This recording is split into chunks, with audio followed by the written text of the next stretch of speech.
What's up, guys, and welcome back to the Tim's Sports Talk. And today we have another play-by-play, just kidding, film breakdown of a loss. Oh man, he lost to the Seahawks, and that's what we're going to be going through, of course, on this wonderful Tuesday. Let me hide this. Can I hide this? The taskbar thing. How do I do that again? Taskbar behaviors. Automatically hide. Does that work? Wait, yeah, there we go. There we go. We get rid of that one. Oh, it's back. Okay, guess we didn't get rid of it. Anyway, this side's not there. Doesn't matter. Anyway, let me get this going. Get the chat up and brewing. What up, Rennie? What up, Bod? Yes. Yay, losses. Yay, losses. That's right. I actually got a notification. Nice. How you feel about the Bills firing their offensive coordinator?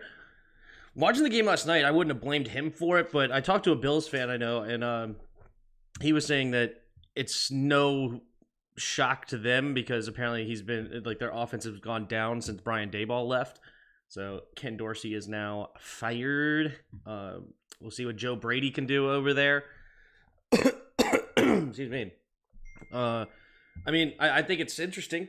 They had to do something because, as I said last night, I mean, looking at their schedule, they're going to miss the playoffs, right? It's just horrible.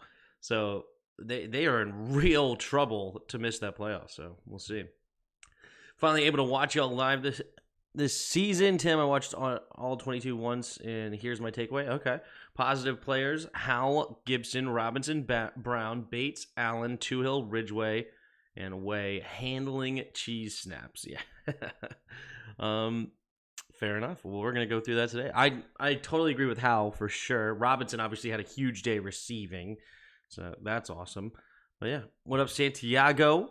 Negative players, we got Leno, Cosme, Wiley, Paul, Payne, St. Jude. So the whole offensive line, love it, except for Larson. Payne, St. Juice, Johnson, Danny Johnson, I'm assuming. Cheeseman, 2 out of 3. So 2 or 3 bad snaps. Gotcha. Don't think of it as a loss, Tim. Think of it as a better tackle, right? Fair enough. Fair enough. Well, the offense obviously did not get off to a hot start. I believe we had, 9 points at halftime. We had the miss PAT as well. But at the same time, we ended up with 26 points on the day. I would take that all. I mean, remember, for years, it's like 17 is like where we maxed out at, you know? If we got a defensive touchdown, maybe we got to 23 max, you know? So it's nice to see 26 and consistently pretty high-scoring games. We've had a couple of 30-point games this year, so pretty high-scoring games. And this one's 26, and we lose on a last-second field goal. I know Benjamin St. Juice just collapsed throughout, so not throughout, excuse me. In that fourth quarter, he just collapsed. That was terrible. So we're going to just go ahead and get started and see how this goes.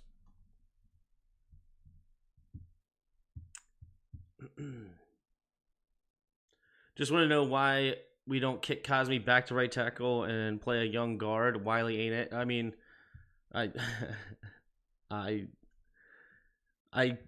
kind of quit questioning this coaching staff a while ago. I mean, I know why they don't. It's because they suck.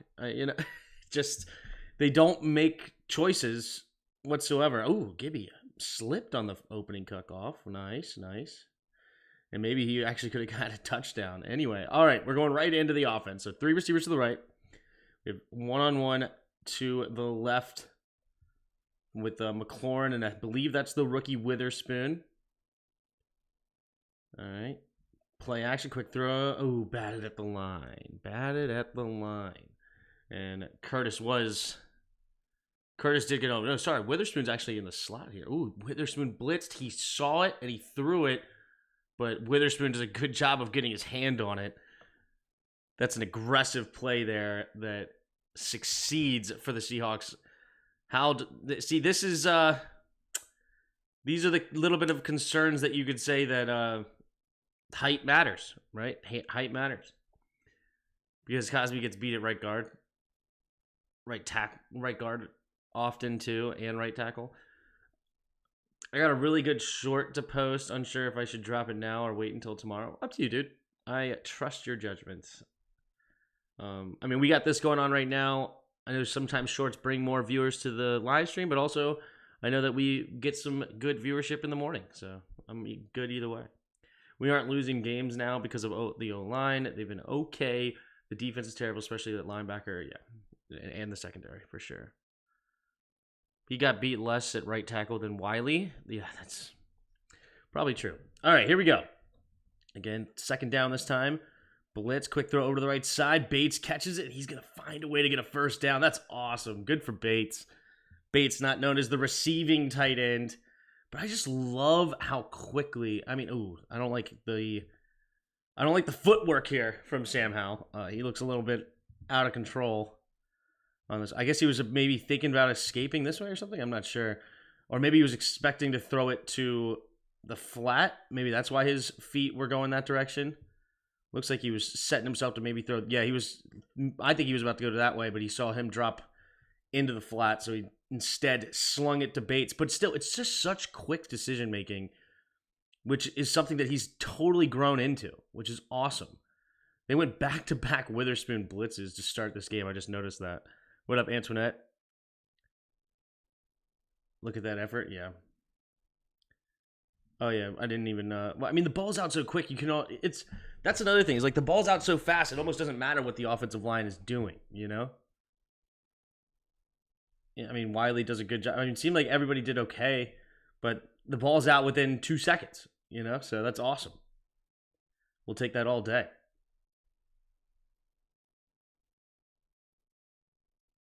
Yeah. When Robinson is getting 1 yard per carry for 3 quarters, it's the O-line. Yeah, the run game is definitely struggling with the with blocking in the run game. Here we go. Takes a snap, hand off up the middle. All right, let's go back to the end zone view here.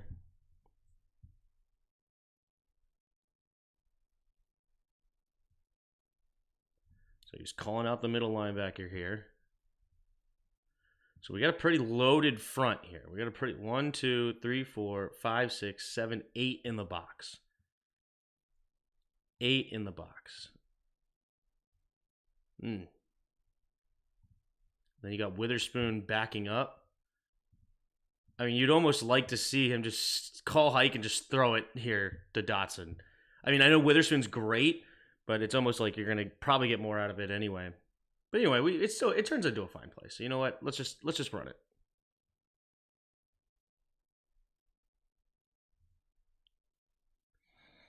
Here we go.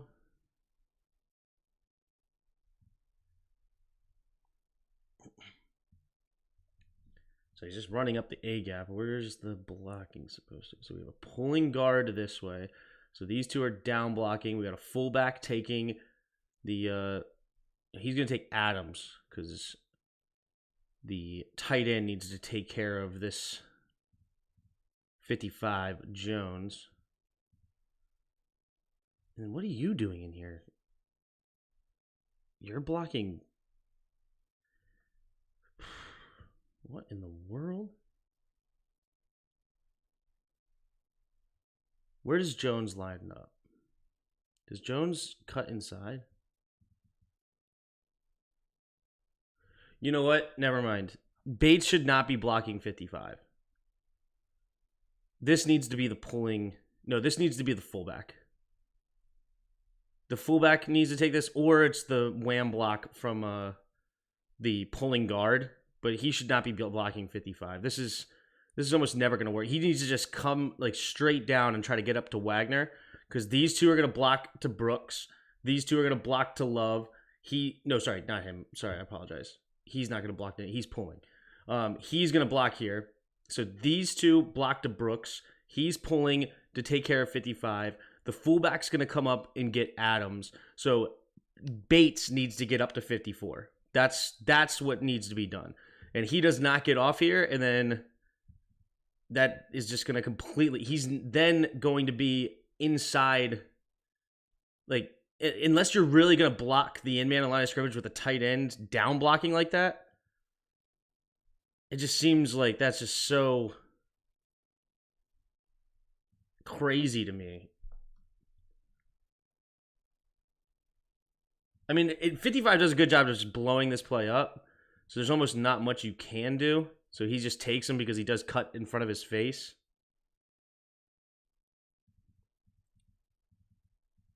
See, like, it's like Armha is looking at Jones.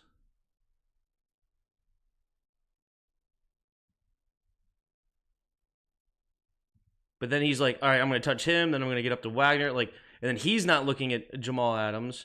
And then for some reason, Jahan Dotson's in here trying to block anybody. I mean, Jahan Dotson should not be blocking Jamal Adams here. Like, we have it blocked. Like, the unblocked man is going to be Julian Lowe on the backside.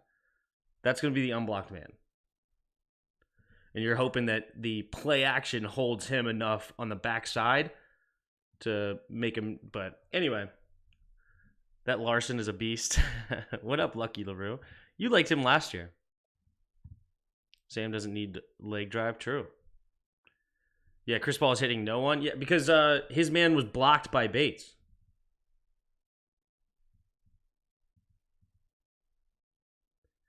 All right. Again, they're sending another blitz from this direction. That's 3 out of 4 blitzes they sent from this spot right here. Oh, but freaking how, baby? That's incredible. And he's looking that way. I mean, he's starting to understand the blitz. It's so beautiful. He sees this blitz here. He knows that he has to get into this direction. But unfortunately, the play call just doesn't happen because Bates doesn't understand the hot route. Or is it Logan? I think it's Logan, actually. Logan doesn't understand that he just needs to hot route this thing and just sit, like, just turn around. Give him a spot to throw the football in this area. Like, you're coming out here now and vacate. Like, they vacated this one and trying to get back with it, like, recover. But it doesn't matter. He pumps it, avoids the rush, and it looks like Cosme does it just enough to get a hand on Adams to make it a little bit easier for Hal, but Hal keeps his eyes downfield. He is looking to run, but then he sees this come open, and that is just incredible football. And McLaurin doing a great job. Just, he doesn't have to hit anybody, but he's just there. He doesn't give up on the play and just watch him run. He's ready to block somebody that he gets there. But yeah, it looks like Cosme may have just gotten just enough on that blitzing safety. Let's take a look. No, actually, I don't even know if he did. You can't see it from that angle. It might just be a complete step up by Hal. No, he missed him. Never mind. Cosme gets no credit for this play. Cosme gets no credit. Never mind. It's just Hal steps up and Jamal Adams just takes a poor angle, and it's a touchdown. You got to be careful with that, B-Rob. You did go into the end zone. No problem. But hanging it out here, right here, I just feel like this is just unnecessarily dangerous. But, and it's actually close. Where he drops that football, he needs to never do that again, okay? It's actually really close from where he drops that football if that is going to be a fumble and not a touchdown. I didn't notice that during the broadcast, but, man. There's the kick. And it's off the upright. We got a doink. All right, you know what? Let's take a look. What's the snap looking like? It's a little high. Not great. Not great from Cheeseman on that one. And then what about this angle here? So go straight back. I mean, it's fine. It's a little high, but it's doable. And it is straight through. So should have been made there. Bad snap is probably a little dramatic. It's not a great snap though. It definitely room for improvement, but I think it's good enough that Tressway should have got it down.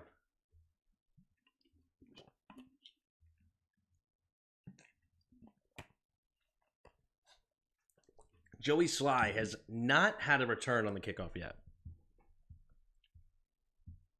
I agree. Yeah, that snap is fine. Yeah. Here we go. Quick throw over the left side. In Jigba. And St. Juice missing a tackle.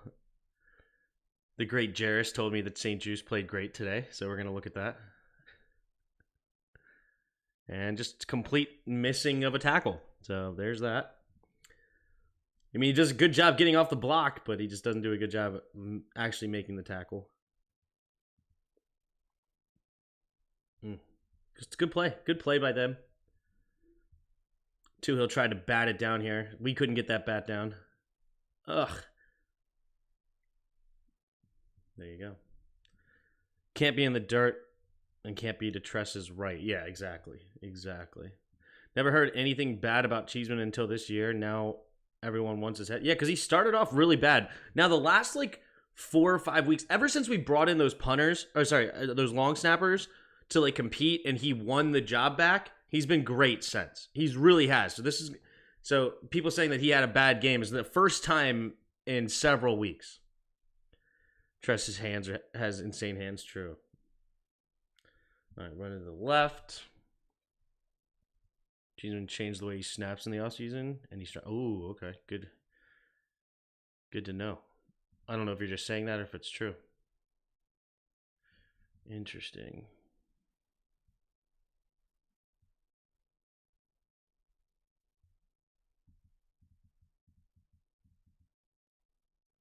Surprised he just didn't hit this.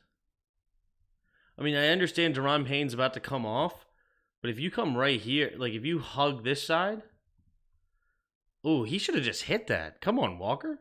I mean, I'm happy about it, but you definitely have a lane here. I mean, yeah, maybe Deron Payne does wrap you up and you end up getting only tripped up for a couple, but you could slip this arm tackle, and who knows? I mean, Metcalf's going to come up and get curl. You have one man to beat out there. Luckily, he bounces it outside, and good job, Jonathan Allen. Superman tackling him. Does get a few on the play, though. Not sure why he changed his technique. That I do not know. Fair enough. Watch how Tress catch some of these snaps. One was in the dirt. Yeah. I know one was it was not good later in the game, so we'll definitely keep an eye out. All right, here we go. Play action. Rolling to his right. Payne could not catch him. Pumping, and just has to get rid of it. Nice. So it sets up a 3rd and 9. 3rd and 9 here.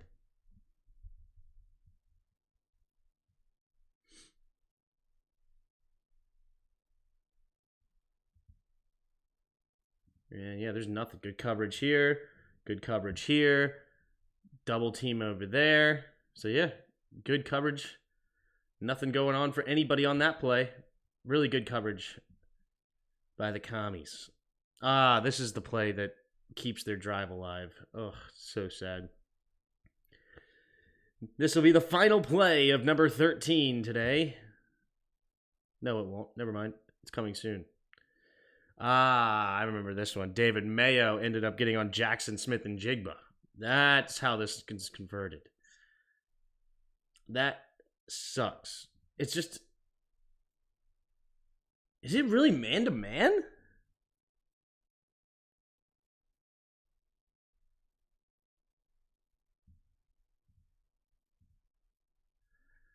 Man-to-man? There's no way. How in the world do you end up man-to-man with Mayo on and Jigba?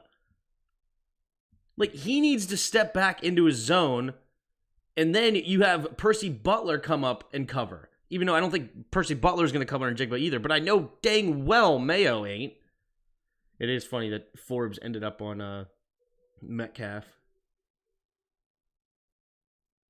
But he does a good job staying in phase. Yeah, I mean, he has safety over the top, so it's simple enough. You just got to cover anything underneath, and you let him go over the top because you have safety help. But yeah, I mean, this cannot be the matchup, dude. I mean, come on. I mean, David Mayo should never be playing man-to-man, period. I don't care who's out there. Mayo is always a mismatch. It could be the slowest tight end in the league, and it's not man-to-man. I think Forbes is staying with the receiver he was supposed to stay with in the flat/underneath. No, I mean, Jamin Davis looks like he just immediately goes to the running back. Yeah, he's like following the running back here. And then as soon as this ball is snapped, he is running with the running back here. So it's one of those zone match concepts. So it does technically it's zone, but at the same time, it's like whoever goes deep, he has. Whoever is middle, Curl has. And then Mayo is going to get anybody that comes inside. So it's not technically manned up, but as far as like, it's not, they didn't point at a man and say, I'm running with you. But when they do these trips, they do the zone match concept. So whichever direction they go, that's who they run with. And then it looks like it's a cover one with him over the top. And then he's just hanging out in the middle of the field. So he's helping out Forbes. So it's like that zone match situation. I was excited to see how Forbes is going to play. Yeah. Man with Mayo on a wide receiver. Yeah. Checks out with a JDR. Yeah. Yep. Checks out. Checks out.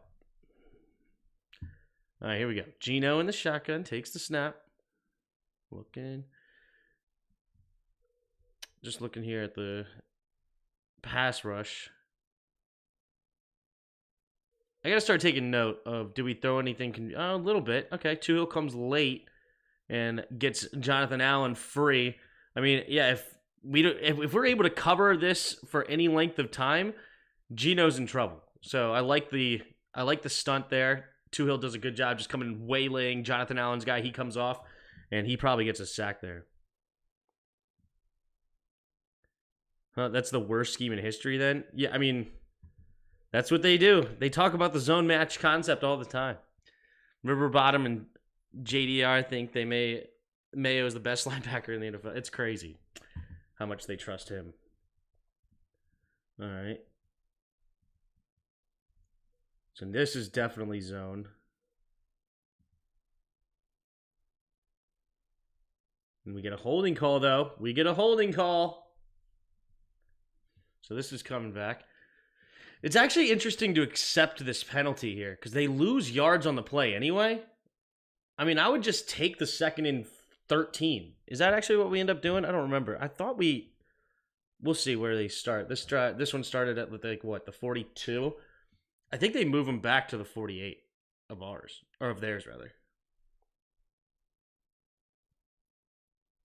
I mean, just take the 2nd and long. Yeah, they move them back. So they have an extra play now. So here we go. 1st and 20. Takes a snap, drops back, throws it over the middle. Just can't believe that area was vacated because in every instance, Mayo would be covering a slot receiver. Yeah, it's crazy. That's what I'm saying. Like, that's why I was criticizing the play call, that Mayo should be dropped back into that center zone. I mean, you see that cover one, man cover one in Madden, right? You have the big blue up top, and you have the little yellow one right in the middle. Like, just standard cover one man with basically, it's not a spy, but it's basically the linebacker just covering the middle of the zone. Both schemes, offense and defense, the staff stinks. I disagree on the offense, but I know it's not your scheme. I get it. Here we go. Those are over the middle. Oh, yeah, I wanted to look at the pass rush again. My play-by-play habits bite me sometimes, so there's nothing fancy about this one. It's just straight 4-man rush here. That's what I was curious about, how often we do that. So since we've been paying attention to it, 1 for 2, just straight everybody running in their lane. I'm just curious how often we stunt or try to confuse them at all. All right, here we go.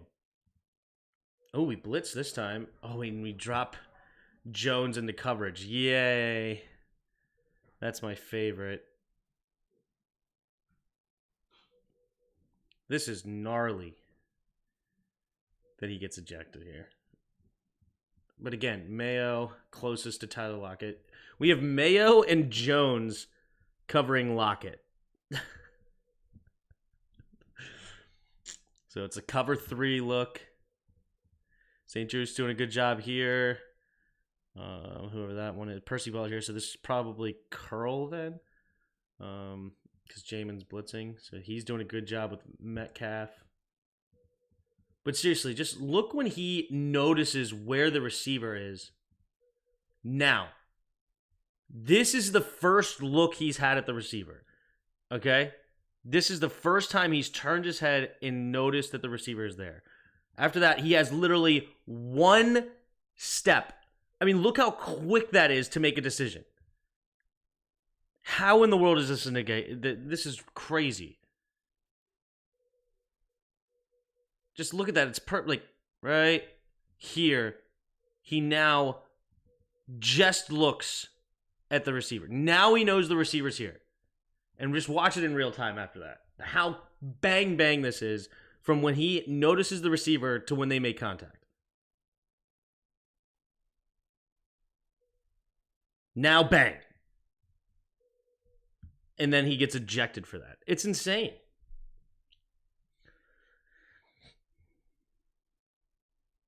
So even with the blitz, though, it's just very vanilla, everybody running straight. So that's 2 out of 3. We did run a blitz. You could say that's a little exotic. That's fine, but it's just everybody running straight. So it's 2 out of 3. Harbaugh was before the cheating, too. No, I mean, he was a pretty decent coach over there in San Francisco, my understanding. I mean, they went to the Super Bowl with him. Pitch play to the left. So that was a free first down for the dang Seahawks.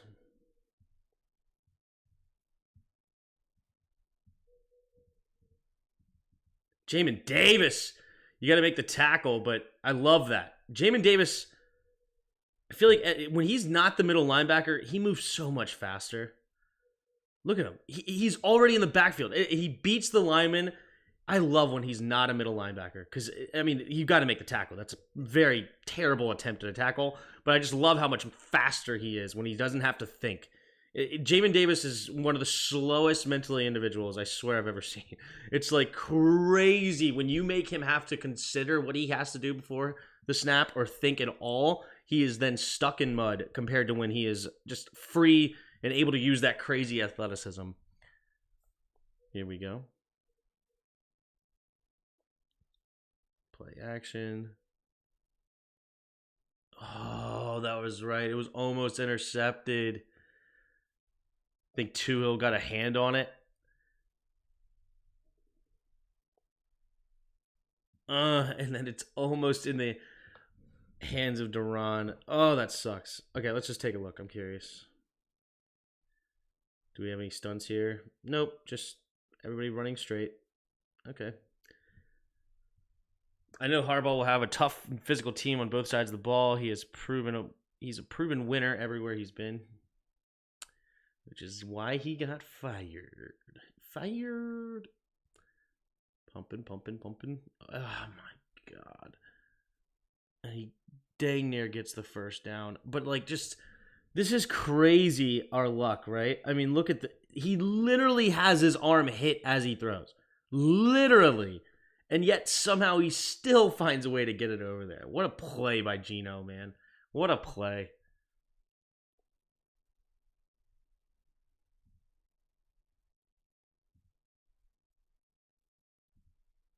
Just didn't know him to use his email. All right, another play without any stunt. What are we up to? Like 4 out of 5? No stunt? Not that you have to run a stunt every play. I was just kind of curious, like, do we throw anything in the mix, you know? And they did the false start. That's right. So we end up holding them to a field goal because they false started. That was nice.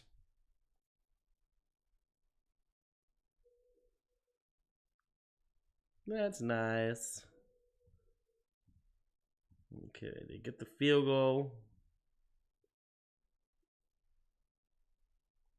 We actually had most of the time we started, I feel like, with pretty decent field position, which is nice, but all right, here we go. Man in motion is Bates.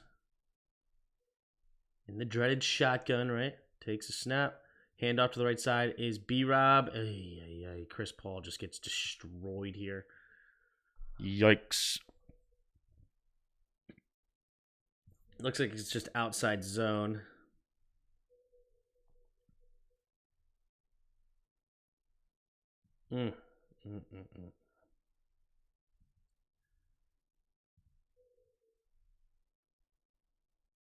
Wait, okay. Oh, yeah, they do switch. Okay, I see. So, yeah, he has to take here.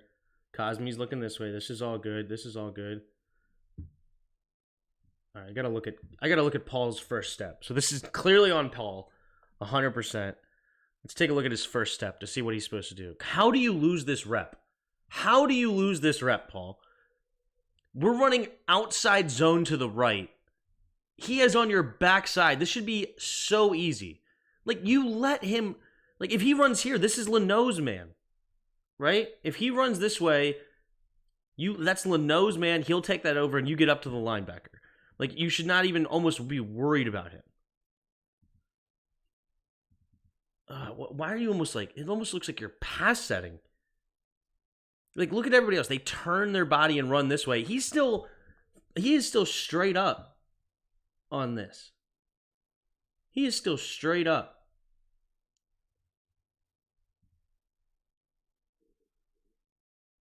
And then also Leno. Leno just doesn't block either. It's just too easy.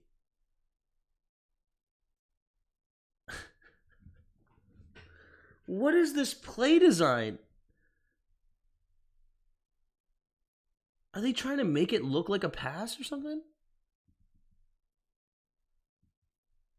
I'm so confused by this.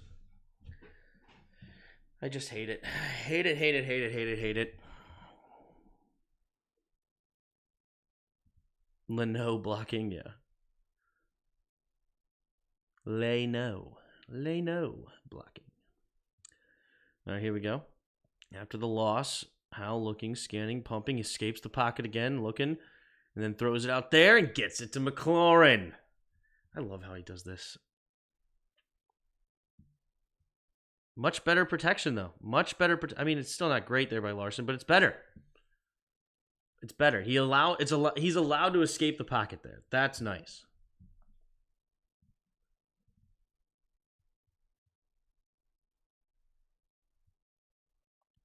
Still not great, but it's better. That's a good hit, though. That's a good hit on Williams. This is good. This is very good by Paul. This is good by Leno. Leno doing a great job. Okay, Leno.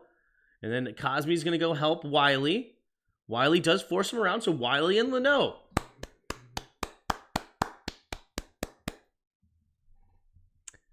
Is it read option? They do block straight ahead in case Hal keeps it. Well, if it's read option, then you don't block the in-man on the line of scrimmage. So it couldn't have been read option. Read option, like if it's in this, then you would not be blocking 53 because the option is what fools him.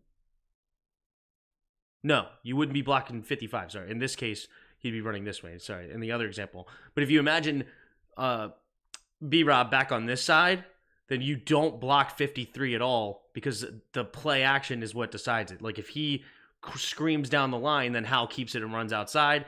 If he stays upfield to make sure Hal doesn't do anything wrong, then he's going to hand it inside to Robinson and then run up the middle. So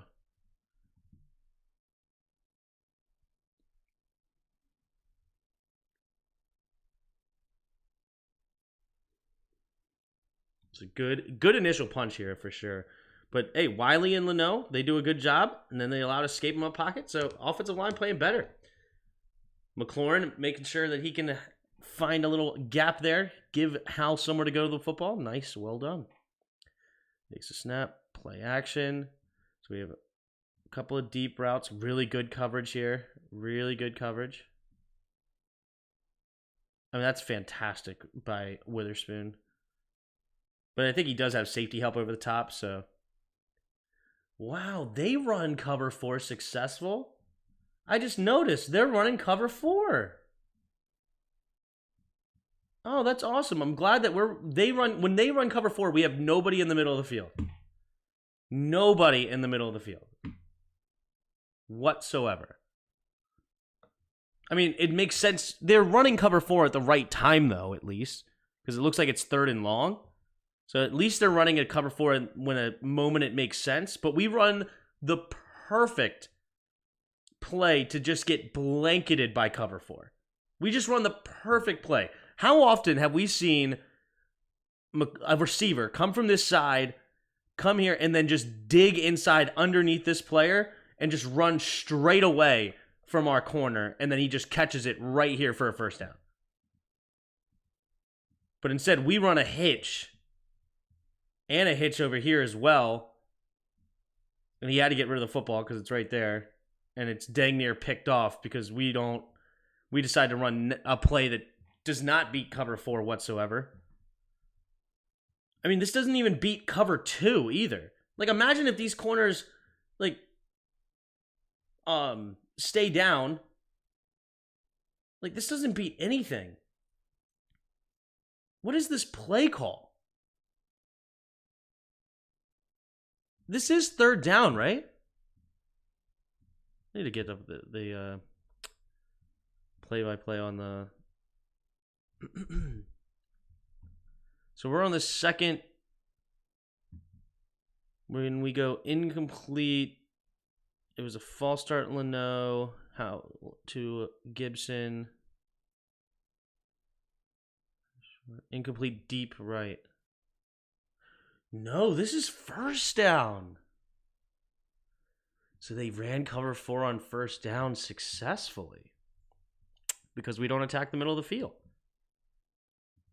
I mean, we run the perfect play to get shut down by this. It's crazy. I don't think you can say EB is laying an egg. Guys, with the new system and the first-time starter at QB and 4 linemen playing their position on this team for the first time, and we're scoring many more points than in years past, yeah. I would not say he's laying an egg. It's just, and I'm criticizing EB on one play call, but so this is first down, and they run cover 4, and we run the perfect play to get shut down by cover 4. Just perfect play. Great.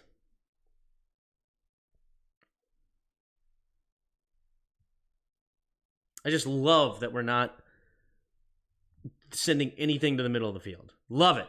Perfect.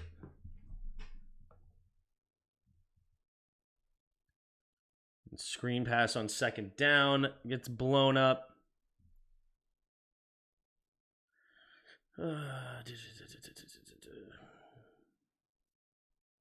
I love running a screen pass right behind Curtis Samuel. Love that.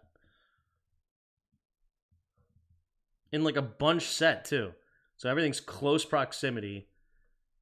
And it's a wonder that Curtis Samuel gets beat by Woolen. I mean, come on.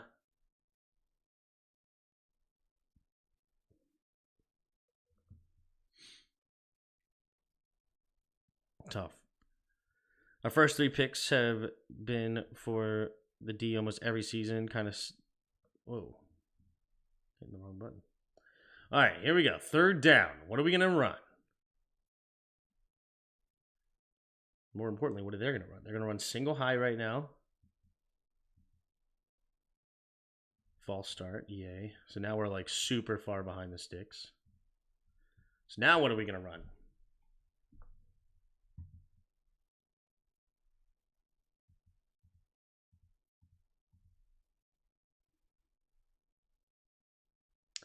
Yeah, I mean, they're just running sticks, so...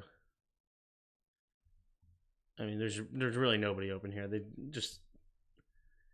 You got to check it down. I mean, maybe you could squeeze it in there to Curtis. If you see it early and throw it early. But he's thrown picks on these before. Like, if he throws with some anticipation, kind of, but the safety is kind of sitting on it. So if he sees you throwing that way, then he's just going to pounce. Actually, honestly, I don't even think you can really get it there. And the protection's... Actually, protection's okay. We'll take a look from the other side, but... I mean, what are you going to call on 3rd and a mile? Can't believe they ran cover 4 on us, and we just run the... I've never seen a play get covered so well by the cover 4. Like, you couldn't have drawn up a better play to have cover 4 ran against. You literally couldn't. Jordan Brooks' schedule, I guess, unless you literally run streaks, streaks with running back that just sits in the middle, I guess. Maybe that's a play that may be a little worse, but honestly, I don't even know if that would be worse. At least maybe then you could potentially hit the seam, but it is what it is. Jordan Brooks is scheduled to be a free agent. He came off a major injury. He'd be a linebacker target for us this season. Maybe if we can get Shane Waldron in the picture, that could be interesting. There we go. Man in motion is Lockett. Play action. Gonna get it out there to Bobo. Nice hit right off the bat there by Kendall.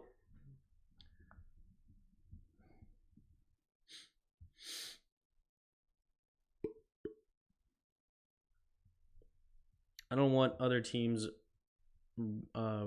refuse. Those teams don't re-sign, folks. It is the money reason. Sure, take him. Anything else is a hard pass. Right.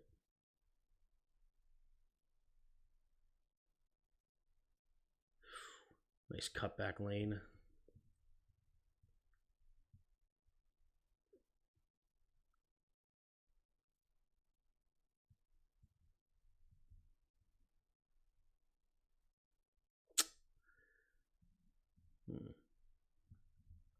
Whose gap is that?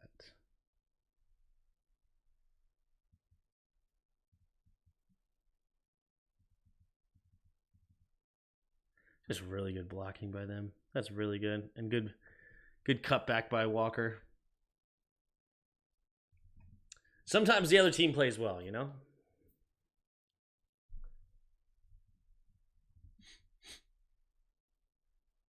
Setting up the screen on third down. So, let's see. What are we running? Do we have a 1, 2, 3, 4, 5, 6, 7, 8, 9, 10, 11?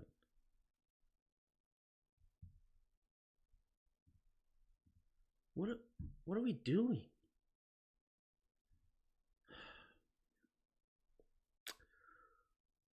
Yeah, that's just too easy. That's just too easy. I mean, we just don't have the numbers here. And he's not playing up, so he gets blocked easily. And, I mean, blocked easily is a relative term. I mean, he does escape the block, but he's just in no position to stop the third down. Just way too easy on that soft zone. With Gibson on his last contract year, do you take a Kenneth Walker type in day 2 of the draft, or do we try to get Gibby back on a McKissick-like deal? I mean, if he wants to take a cheap contract, I'm fine with that. But, I mean, honestly, I'm fine with just drafting a running back in, like, the 6th, 7th round and calling it good. I mean, I don't need a top-notch running back at all. I'm way more concerned with our offensive line than I am on way more concerned on an offensive line than I am with anybody we bring in with running back.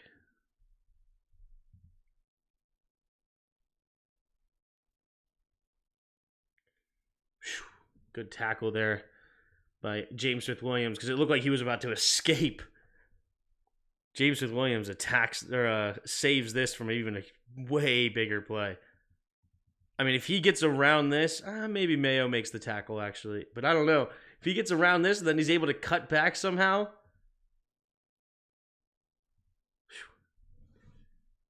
I love outside zone, though. I just love watching it. It's just so beautiful when people run it right. Like, he's got perfect hat placement, Lewis. He's already upfield to get to the linebacker. He's got a situation where Daron Payne can't win. If Daron Payne goes over the top, I cut back. If Daron Payne comes there, I keep going outside. So Daron Payne can't win. And then Disley's doing a good job getting his hat placement on the outside. And then also you have another tight end coming to help just block if he loses it, which he does. And then he blocks here. I mean, this cutback lane's actually here if he wanted it. It's actually there. Oh, man. Kenneth Walker. Ooh, Walker.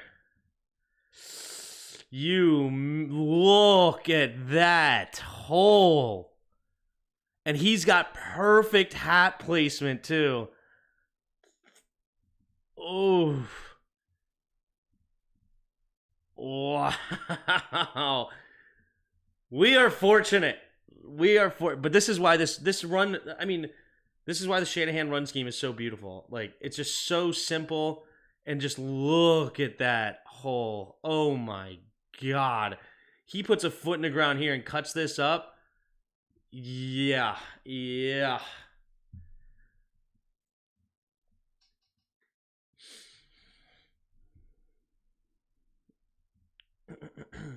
Speed.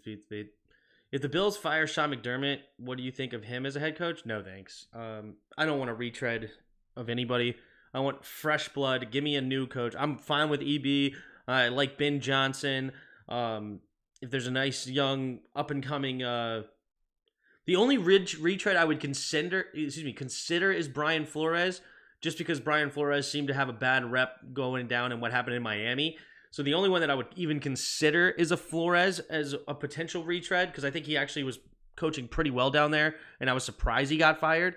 But that's the only one that I would even consider for a retread. Everybody else, like, I would like I would want somebody young. I like Bobby Slowick is somebody that's very interesting down there right now in Houston. He's coaching fantastic. Like, if we got Slowick and then we added the linebackers coach in New England, the old player, like, that could be super crazy. What up, Truckin' Wood?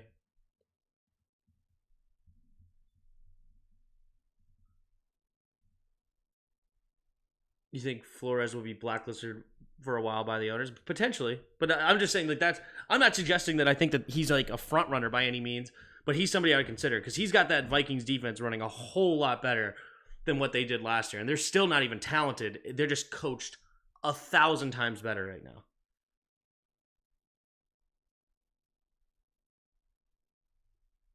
Mike McDonald is my number one choice. Everyone wants the young OC. Give me the next Bill Belichick instead. I don't even know who Mike McDonald is. That name doesn't even sound familiar. Mike McDonald. All right, I don't know. Maybe it does sound a little, but I don't know. Mike McDonald. Oh, he's the one that's replacing. He's the one that right now that's replacing. Oh, he's the defensive coordinator right now for the Ravens. That Ravens defense is well coached, but it's also pretty talented. Interesting. Okay. And how old is he? 36?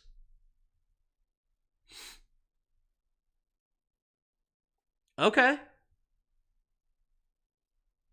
I could get behind this guy. I mean, you know, I don't know a whole lot about him, but I know the Ravens defense is nasty right now. Absolutely nasty. And I wouldn't mind going that direction. They did get torched up by the Ravens, though. I mean, the Browns, though, this weekend, huh? McDonald shut down Ben Johnson and Shane Waldron. That's true. Yes, he did. He did shut them down, didn't he?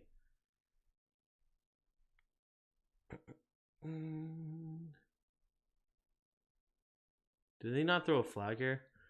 Honestly, I think it's because he got his head around. Actually, I think I remember this in the... Yeah, he gets his head around... I don't know, actually. That could have been called. That could have been called pass interference.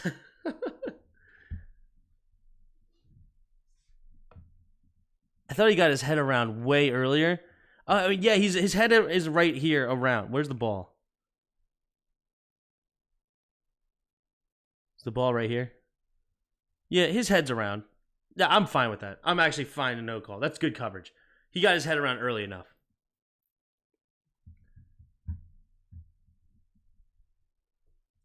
Monken is 60 years old? Stop. Why, dude, why do you want these old, out-of-date coaches, bro? Come on, man. Come on, Roger. I didn't know Monken was 60. Get out of here.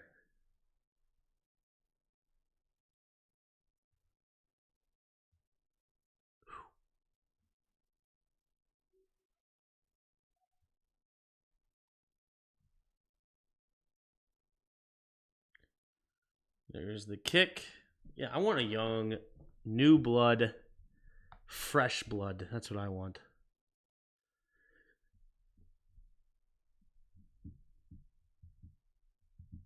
I want to go youth everywhere.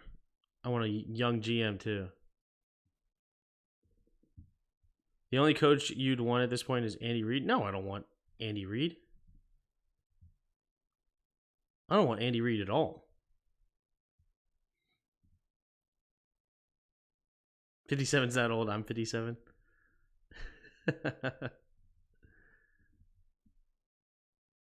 Here we go. Rolling to the left. Oh, setting up the tight end screen. Dude, it's crazy. Remember this play right here? Seahawks do the exact same play, but it works. But Jamin Davis doesn't get there in time. Brooks does a great job shutting this down. He's in great position, and is that Paul? Is that Chris Paul? What are you doing?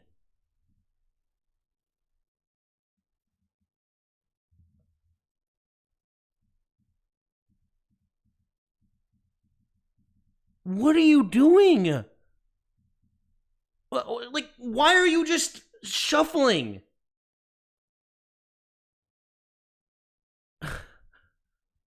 Why are you not in full sprint to go block this?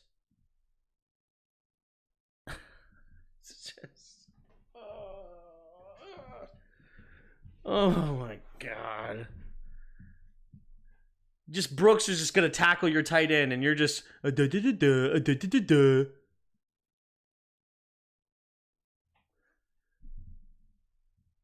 you should be taking over the block that Wiley's on. Let's be real. You know, like, you should be out here trying to take this over so Wiley can get to Brooks. Like, just run right through all of this. Just come up and waylay Taylor and let Wiley then come off and waylay Brooks, and then Bates can cut right behind you. But instead, you do nothing. Ay. That's a long way to run, yeah. But no, I told you what he should be doing. He should be waylaying Taylor so that he can go, that Wiley accidentally blocks Brooks, because you know he ain't going to block Brooks on his own. It's just terrible. Just terrible. Griswold has so much potential, and for some reason he sucks. I mean, he's 7th round pick for a reason. Oh, and then he gets beat here. But hey, Gibby doing a good job to get around it, though. Chris Paul gets beat again. We've seen Chris Paul get... dude, your first step is atrocious. Holy crap. This first step is one of the worst ever. Watch everybody else. And watch their house placement, and then look at this huge gap right here because Chris Paul doesn't move. Look at everybody else facing this way, going, getting their body turned, ready to run, get outside, and there's only one man still square. Actually, that's not true. The tight end square. But hey, this tight end is a tight end. You're not an offensive lineman. Bro, look at how terrible your position is. And then look at everybody else moving. And then look at the one gap because you don't get your head around here to get up to the linebacker. You should be already on this side, letting Larson take this over so you can get up to Wagner. And then this could be even a bigger play. Good thing that freaking Gibby's fast and he gets around him. And then he runs right into our dude. But, oh my God. Tim targets of tape, film, Chris Paul. Yeah, so far Chris Paul is the one that's irritating me the most today. He's gotten beat a couple of times and a big effect on a lot of plays right now. Gets out there. Nice. Oh, I love it. Just, dude, Sam Howell has totally started to understand this offense. I love it. He sees a blitz and immediately passes. Like, the biggest change in one Sam Howell is the blitz recognition. Recognizing the blitz has been so much better. And he just gets it out there quickly. Gibby makes a man miss and gets a first down. Let's go.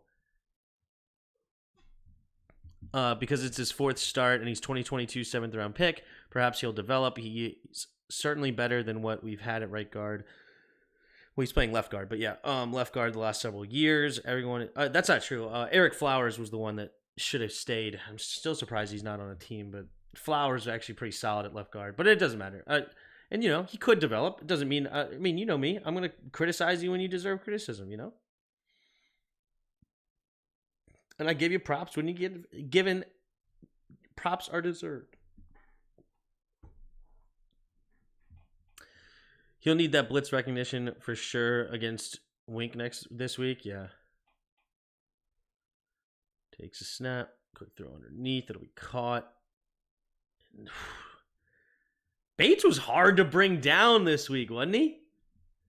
Bates is hard to bring down. Again, just getting it out so quickly, putting it in stride, and his tight end makes it work.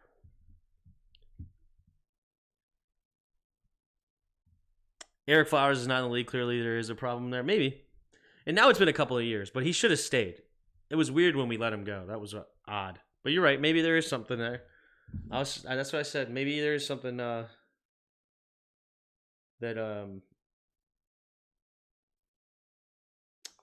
maybe there's something we don't know. Maybe. But anyway, it's just he's been the best left guard that we had under Ron Rivera.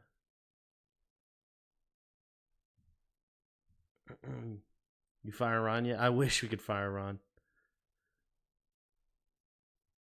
I just think Flowers wouldn't budge from his number. Maybe. Because that it could be another thing. Is like, you know what? I don't know if he has kids and maybe a wife or something. Maybe he has family and he's like, you know what? I ain't going to play for just any number. It's not worth not being around my family, I guess. I don't know. Some people are weird sometimes, but maybe it is. Maybe it is. Did we just get beat by cover 4 again?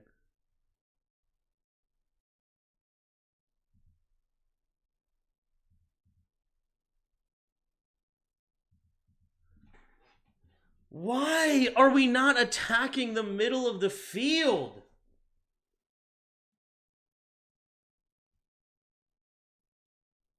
Like this, look, there is literally 13 yards between, or is that 12? I don't know. Like, there's a huge gap here. And look at this. From here to these two, you have one man. For almost a 15-yard gap in the middle of the field, you have nobody. And yet you don't attack that area of the field at all. But nonetheless, Sam Howell needs to get it actually here. This is actually on Sam Howell. Looking at this closer, why isn't he not throwing to Bates yet? We need the first down, bro. Oh, he just missed it. I mean, cover 4 just gives you a free first down. It's a terrible defense. Yeah. It's a terrible defense, and you're just giving the first down. You're just giving him. Just throw it here. You have time. You have protection. How are you just not giving it to Bates right now? Also, how is that not a flag? How are you allowed to get up in somebody's face? Like, why are you not throwing the flag here? Like, what? You're allowed to just get in somebody's face like that and start headbutting them? I mean, I'm fine with it if you're going to... As long as you don't call it against anybody, I'm fine with it. But other times they've called that. But doesn't matter. Either way, Sam Howell needs to convert this. I mean, freaking Bates is just so open here. How do you not see this?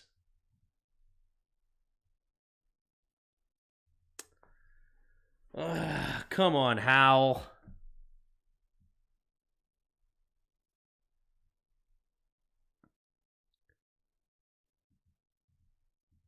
There we go. He sees that one, though.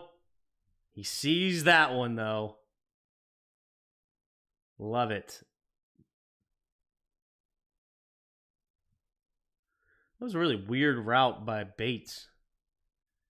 Looks like it's supposed to be a mesh concept But they run this. I wonder if they coach it this way. You know what? That is crafty. I don't know if Bates did this on purpose, but if he didn't, I'm running it this way from now on. I like that. Like, if your primary target is you want Logan Thomas, if you have this guy just run straight first and then cut over, that just takes the attention of the linebacker so much. Look at Bobby Wagner has no idea what Logan's doing, and then he cuts over and he stops, and then this is again, EB, that's some high IQ play design right there. That is some high, usually in the mesh concept, you just have immediately, you come up, one of the players comes up over the top, and then the other one comes underneath, right? So if you want Logan, you usually have him go underneath, so he's a little bit of a quicker route, and then he just comes up over the top, and they literally mesh in the middle of the field and then cross over.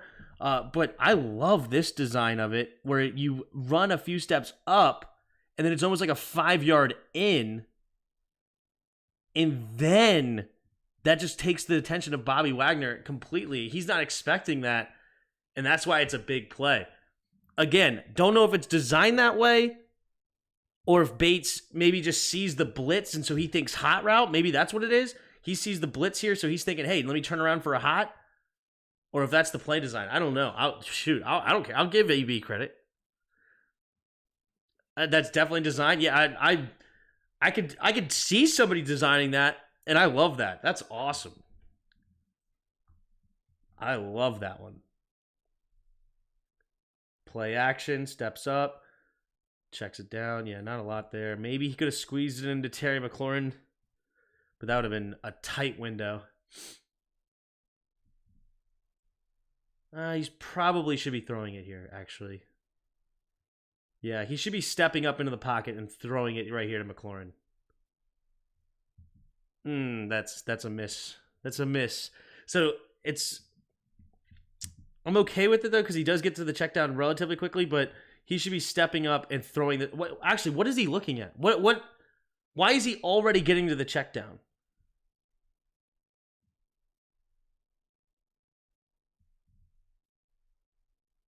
I mean, shouldn't your first read be Terry here?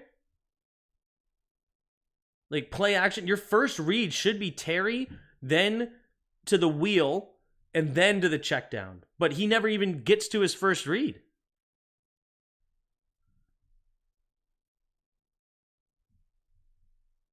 That's very strange. Boom, play action. Your first read should be. I mean, it looks like he's looking at Terry, but he's already come off of Terry, and then he's looking at the wheel, and then he just immediately goes to the check down. Like he never actually gives Terry a real look.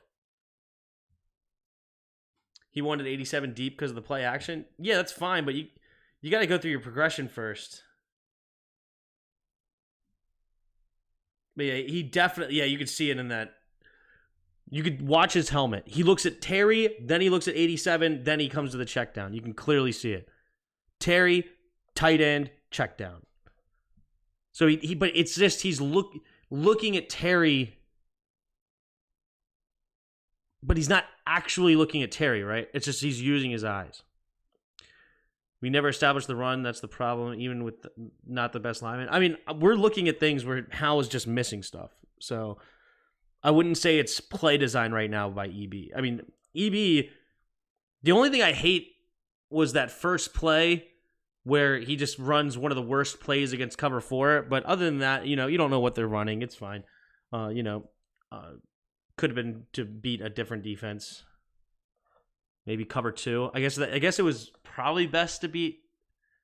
But I don't even know. I mean, cover 2 would probably cover that pretty easily too. Honestly, that play probably should just be eliminated. That one earlier. But so far after that, I like what he's doing.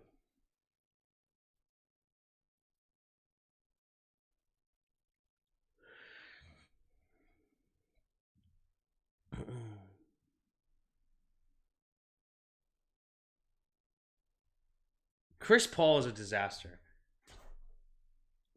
there's no other way to put it right now. He's having a terrible day so far to start this game.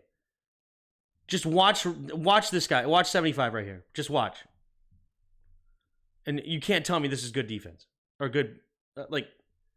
What in the world are you doing? Chris Paul has to be one of the worst outside zone blockers I could have asked for.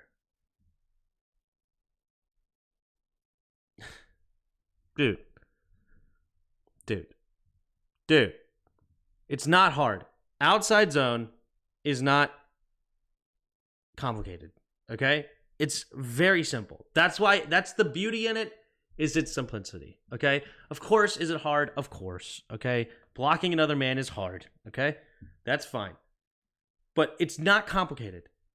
You just run this way. Watch everybody else. Watch every single one. 1, 2, 3, and 4. Watch them all. They just run. They just turn their shoulders and run. There's always a gap right here because Chris Paul is not running. And then he doesn't get to the linebacker, and it's just terrible. So this is what he should have done, which is not complicated. He should be going this direction with his body the entire time, literally turning and running this way. If 55 decides that he wants to come backside, you just put a hand on his right shoulder to slow him down a little bit. You're still running this way, but you just punch that 55. That's your target. You just punch that 55 as you go back to push him back a little bit as you're running this way. Just punch, and then Larson would come and clean that up, and then you just keep on moving right to the linebacker. If 55 stays on your left side, that's fine. You just push him down. You just wash him this way, and the running back will cut right behind you as Larson gets up to 54, right? It's not complicated. It's just not. And it's just terrible what he does here. He gets held up here. He slows down. You don't need to do all this. It's just a simple punch. And then he gets way off balance, and then he never gets to the linebacker because it's poor form. And it's a good move also by the D-tackle Jones of swim moving and pass him and get him a little bit more off balance, but it's tough, man. Offensive line play has never been so simple. Yep. It's hard. Again, it's a difference between simple and hard. That's the difference, right? Obviously, playing in the NFL is hard. Very hard. But this play design is simple if you run it the right way. All right, here we go.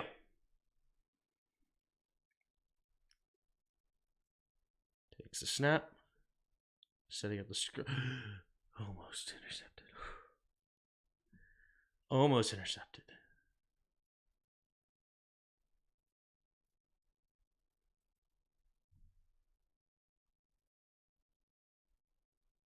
No, it's easy, you said? I didn't mean easy. That's why I corrected myself. It's simple, okay? Not easy. Not easy. Once we get a running game going, this offense will be great. Yep.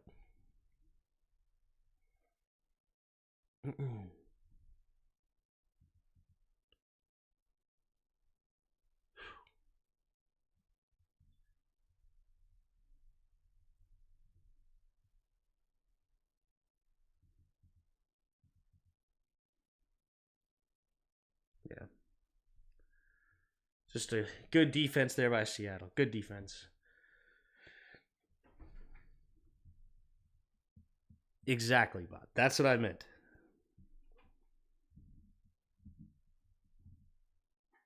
I would trust him. Thanks, James. All right, let's take a look at the snap here. All right, good snap. That was a good snap. And we convert. Well done. Perfect.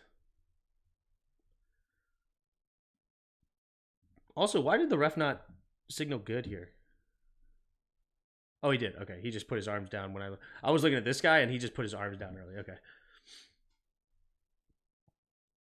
Once we get a running game going, the offense will be great.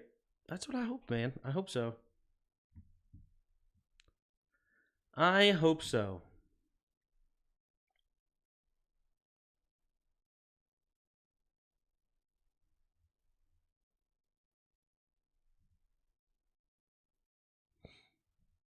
Yeah, because you played football, you know the playbooks. I played tight end, fullback, so I was in the offensive line meeting rooms all the time. So yeah, this is definitely something I studied, I guess you could say, in college, where for 4 years I was in the meeting room with the offensive linemen, learning these concepts. Now, am I an expert? By no means am I an expert. Absolutely not.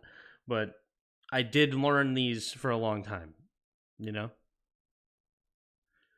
The easier your concept, the easier it is to complete your task. Exactly. All I know is the sacks have gone down. The offense looks much better, including the O-line since Paul has been there. It could be a coincidence. I mean, I don't think it's a coincidence. I think what has clearly changed and is clearly upgraded is Sam Howell's ability to understand the blitz and get rid of the ball very quickly, right? Those two things have improved the sacks number to go down a ton. And that's been the biggest thing that has changed in the last 3 weeks. Ever since that Giants game, you could go back and look. After the Giants game, Eric Bieniemy was reported in practice to scream at Sam Howell, saying, "I don't care where it ends up, throw the damn ball." Right?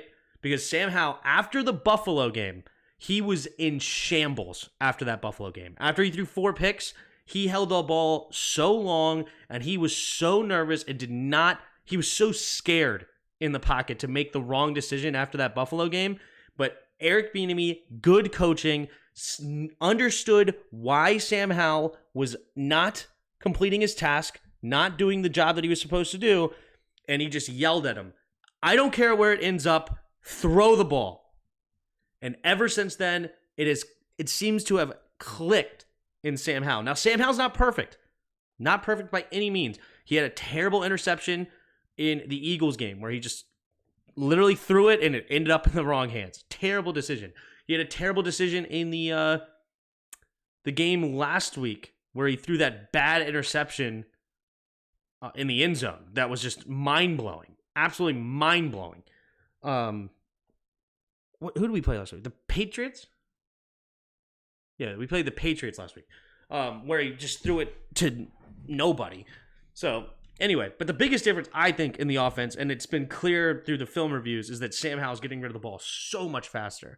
And as the O-line improved, I would say a little bit. I would say the O-line has definitely improved a bit, because there's also been times where Sam Howell actually has a lane to run through. That's something that he was not getting with Nick Gates whatsoever. So I'll definitely give credit to the offensive line there, that they have stepped up and played a little bit better, but I still think it's plenty to be desired. And dropped. Yep.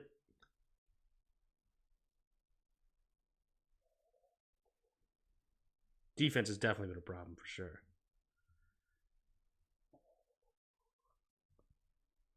Looking, setting up the screen. Yeah, here it is. Okay, let's look at the. Let me just look at the left guard. Let's just look at how the left guard responds to this. I'm just curious. It's the exact same play we ran. Look what he does. Look what he does.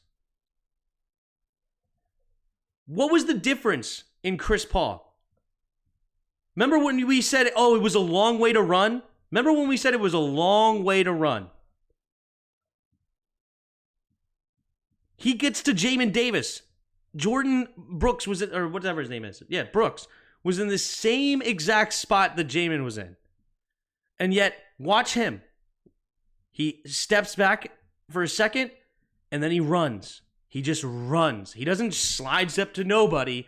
He runs, and then he gets a hand on him just enough to push him past the tight end to get there. It's the exact same play earlier that people are saying that it was a long way to run. Exact same play.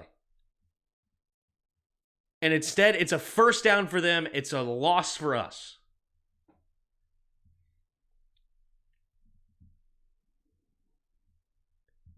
Takes a step, and then he just runs. Just runs. Perfect. Perfectly well executed there by 68. Perfectly done.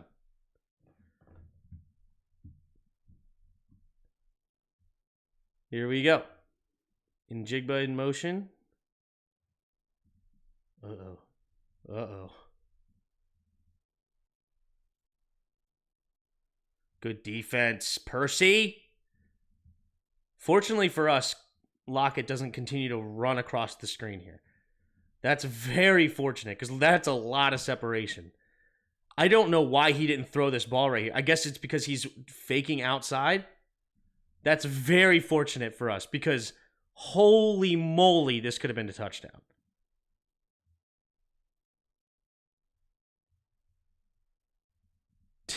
But Tim, it's easier to not run. Fair enough. Bob was joking when he said that.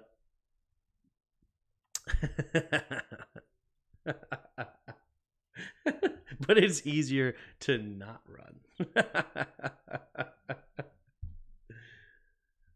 Oh, man.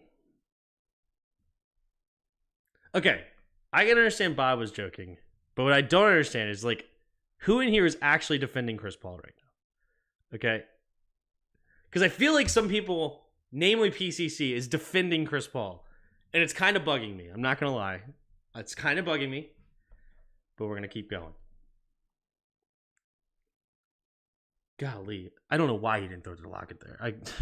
We got very fortunate. Newton says an object at rest stays at rest. Washington is wearing their all-black uniforms this Sunday. That means we go in to lose. Uh-oh. I don't know. We'll see. Here we go. In the shotgun. Blitz. And first down. Is Percy promising? No. I don't think so. He made a nice play there, though. I give him credit there. He made a nice play, but I'm not a Percy fan.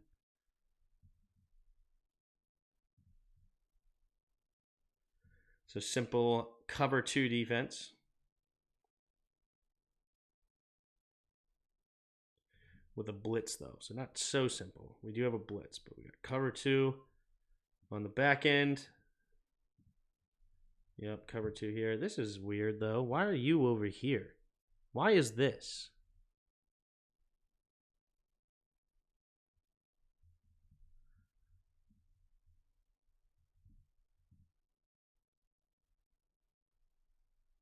Why do we have so much going on? What are we doing? Oh, that's why. Can we not on 2nd and 10? Just can we not drop back a DN so many? This is the second time already, and we're in the first quarter. Or are we still in the first quarter? I don't remember, actually. We might be in the second quarter now. Actually, I think we're in the second quarter. But, like, why do we drop this guy? Like, why not send a real blitz? Because also, if he's dropping into here, why is Jamin over here then? Like, why is it not... If you know... Okay, this is terrible. Okay, this is just terrible. I don't know if it's coached or just poorly... Just the players are dumb. If you know he's dropping back into here, why are you standing over here? I guess to disguise a little bit, but that's fine. Off snap, if you know he's going to drop back and he's blitzing, Mayo needs to get over here and Jamin needs to get over here. Why are you dropping back into this spot right in the... Like, you have 2 guys standing in the same zone. Why? Tim, DNs are playing man? I don't think it's man. I just think it's just terrible. It's just terrible. Oh, Paul was pretty bad in all those plays. He's lazy and poor technique, but that's what I expected of 7th round left guard. In his 4th start, I have more ire for the 1st round defenders who stink. That's true. That's true. But when Chris Paul is the one that's just completely tanking our offense over and over again, that's annoying. But like, what is this? Like, you literally have one guy basically standing out here guarding 3. That's essentially what you have, because you have these 2 standing in the exact same spot. Like, it's so dumb. Just, Jamin Davis has got to be one of the dumbest linebackers in the league. We have David Mayo, who's one of the slowest and most unathletic, and he's not very intelligent either, but just terrible. And then you have Jamin Davis, who's just a donkey. Like, what are you doing here? And not to mention, it's just a terrible play call by Jack Del Rio. We have a dumb play caller too. But just you're asking Kendall Fuller to cover 3 dudes and wondering why we give up a first down.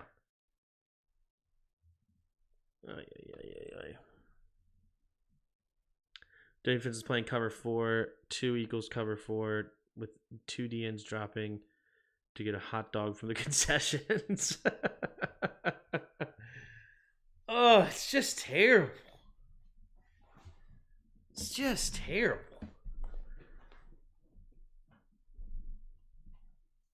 Like, I understand you want to be here because you're trying to disguise it, but off snap, you need to be running this way. You need to be running that way because you know Jamin's blitzing from this side and Tuhill's dropping. You know it. But instead, you drop this way like an idiot.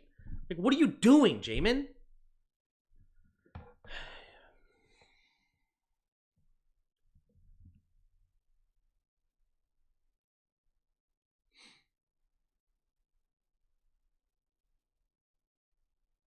Chabonet. Hey, Mayo. All right, Mayo. This is a good play. We'll give Mayo credit here. Read your keys. Hit it hard.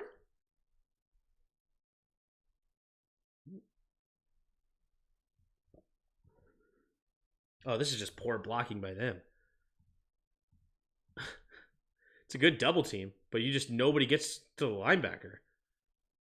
Like, who's supposed to block the linebacker here? I mean, these two should be blocking to this. You got one-on-one out here, one-on-one.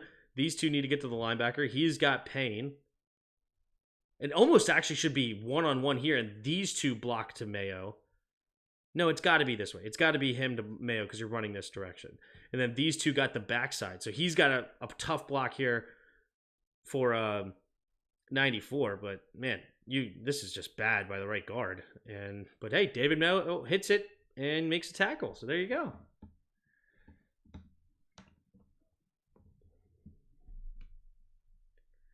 Takes the snap. Quick throw.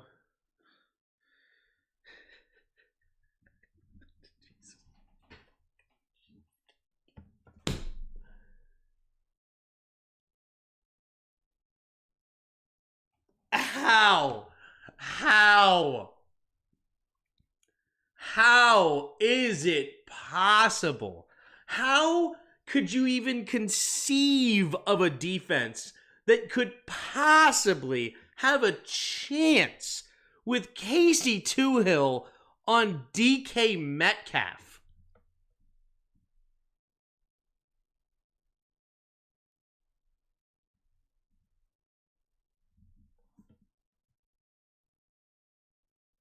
How?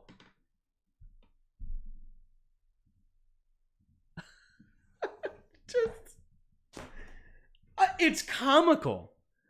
I mean, look at David Mayo spinning. He gets juked out of his shoes by Metcalf. He's just lost. And you're just spinning around like oh my God.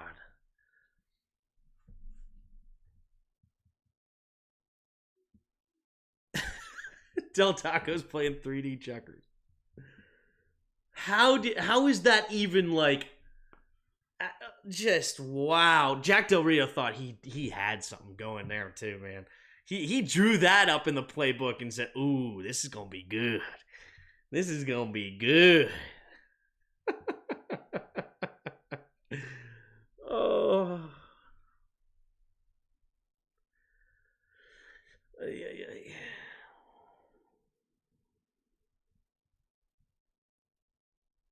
Hey, Mayo with a tackle. Who is this? Charbonnet? All right. Mayo on a running back. Not great, but he at least gets out there and makes a tackle. And then Tuhill needs a breather. Dude, you have me on DK Metcalf, man. I need a breather. So just man up. Man defense. Imagine putting David Mayo in man. And then he's not even covering his man. Like, Mayo, what are you doing? Mayo should already be out there. It's just good recognition by Gino. Gino's a smart vet QB, man. He saw it. He saw that, hey, they don't have my man covered, so throw it out there.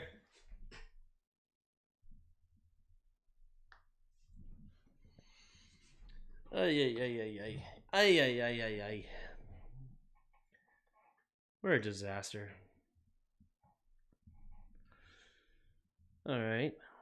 Hey, now he's in the right spot. There you go. I mean, you're a mile and a half off, but you're at least in the right spot now. Batted away. Probably would have been a first down, too. Good old Del Taco defense. I mean, look at the separation already. That would have been an easy first down pitch and catch, but instead, it's a good bat down. Who got their hand on it? KJ? No, Jones Jr., rather? Yep, Jones Jr. Well done. John Woodger with the hustle, yep. I like Ridgeway inside.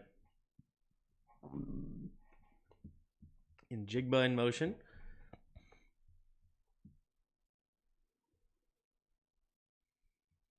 Takes a snap. Let's check it under. Oh. Fortunate drop. I don't know if we would have gotten there in time, so hey, we got there. Hey, Mathis is in the game.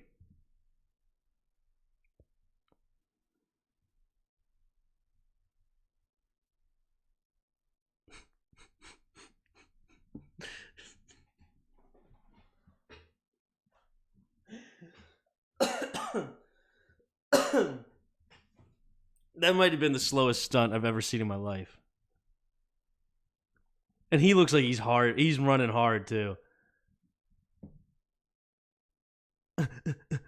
he like doesn't move. I gotta see this end of that. Here he is, right here. Watch how slow.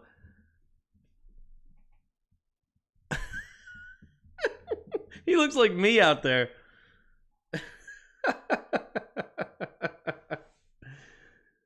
Oh man. It wasn't his strong suit. I understand. It's not a strong suit. What he does is eat up double teams. He's a strong son of a gun. That's what I liked about him coming out of Bama. He's a hard dude to get pushed back on double teams. Hard dude. All right.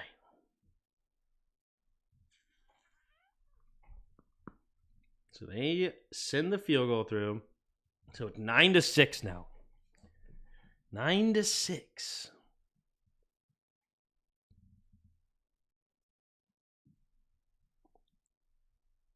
At least he tried. He did try.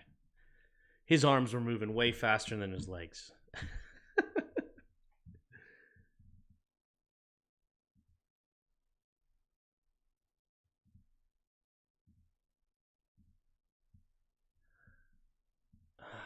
He is just terrible vision. I wanted him as kick returner too. But does he not see this lane?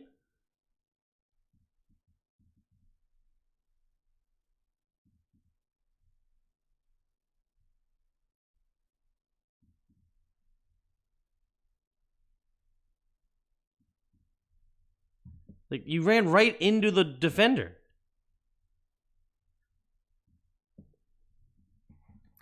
Tim, if Buffalo doesn't make the playoffs, will they blow that team up? I don't know. I doubt it. I don't think so. We're going to get a new coordinator in there. See what happens. Agreed, Godmod. Agreed. So we got rid of it quick again.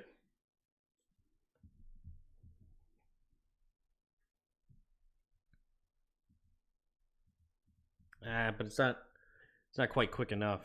It's a little late. It's a little late.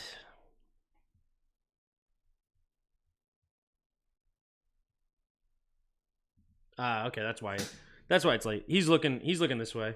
Wait, why didn't he just throw it here then? Should have just thrown it quick outside. But, oh well. That's a dangerous throw to come back late to the middle of the field like that. That's a dangerous throw. That is not good by Sam. Like, you're going to look this way, that's fine, but you can't just come back and just throw this hoping. Like, that could have been picked. That's a dangerous throw by Sam. What up, Justin?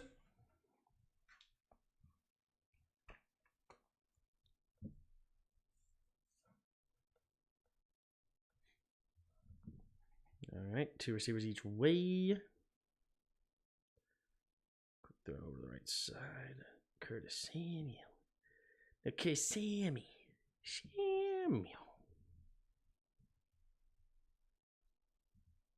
So he thought he was going to blitz, so he gets rid of it quick, but I like it. I don't mind it.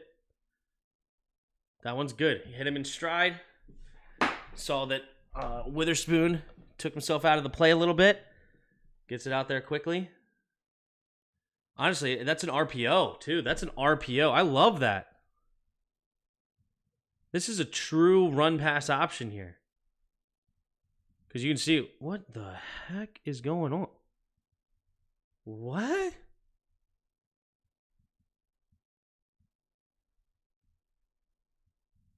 Oh, Leno. Oh, Leno. Oh, God. What are you doing? What the What? Have you ever seen a tackle and a guard just come and just say, hey, tag, and then we're going to run forward like we're the wedge on a kickoff return? Thank goodness Sam Howell threw it outside to the right. Oh, my goodness. Thank goodness. All right, here we go. Blitz. Pumping. We had no answer for this blitz. No answer.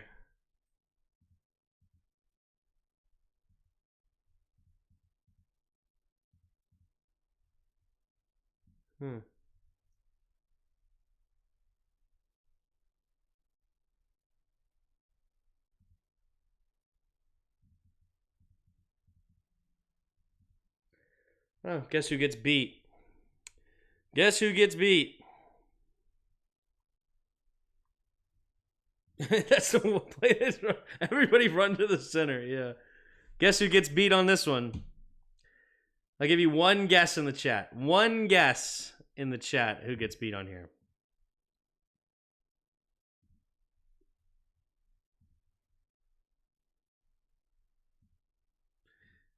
It's the NFL version of Duck Duck Goose. Yeah. Musical centers.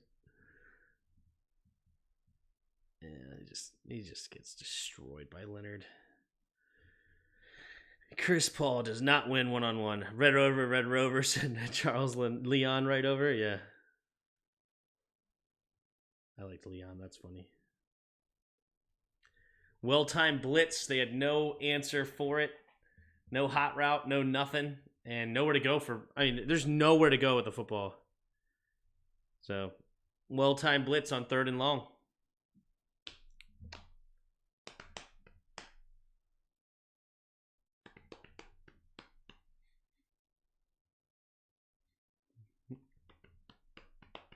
Oh, you guys guessed Leno. You guys were wrong. It was Paul. It was good old Chris Paul, who has been horrific today. Horrific. Just terrible.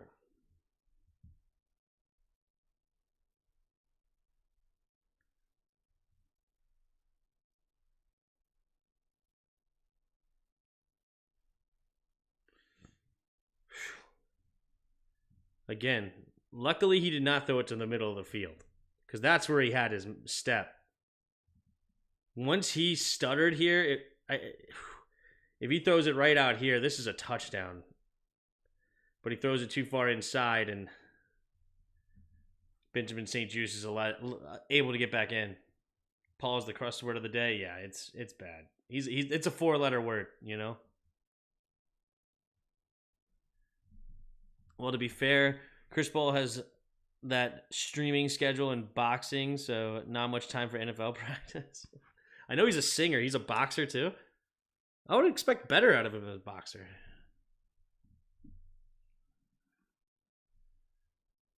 Could have been called again on PI for St-Juste. I mean, his arm's around his shoulder, honestly. He just karate chops his neck.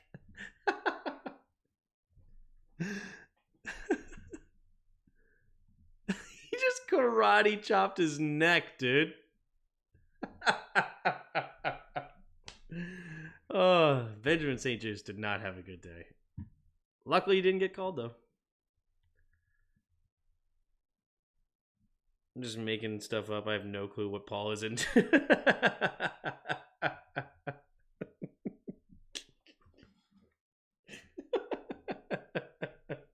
Fair enough, Bud. Fair enough. But he doesn't seem to be into practice. Yeah. Plays basketball in the NBA. Oh, yeah, exactly. CP3. Ooh. Hey, this is a bad play by Ridgeway here. Not sure what he's doing. Like, this is not his gap. He needs to attack here. His gap is the B gap. Like, Two Hill's got the outside. Why are you hanging out here on the outside? You got to attack that B gap, dude. He gets there late, but probably should have been there a little early. A little earlier. He does get there late, though. At least gets there. Better late than never, right?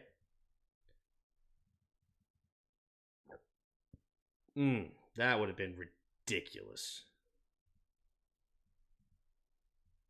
If he completed that pass, just clap it up and move on, you know? Like, oh, Jonathan Allen with a little pressure there. Actually, Jonathan Allen's the reason this play actually is kind of terrible. Yeah, he runs right into him. Well done. A little pressure inside.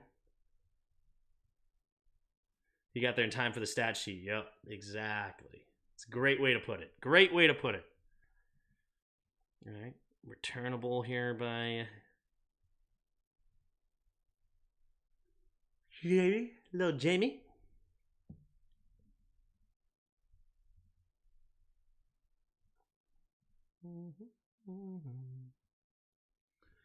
Who's wearing Jared Patterson's number now? Who's number 32? Burgess is wearing 32.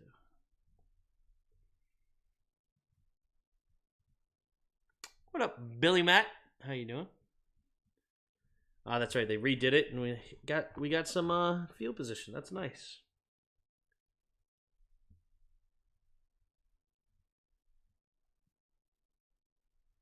HTTR, baby. HTT. Ah. All right, here we go. At the 19, in the shotgun, takes a snap. Play action. Gonna get there out to the flat. Nice catch there by B-Rob, and he turns upfield. I like that. That's some anticipation here by Howell. He just throws that out there for him. And understanding that he's going to have room to run. Love to see it. What defense is this? Is this their cover 4? Kinda. It's basically the equivalent of their cover 4. Ay, ay, ay, ay, ay.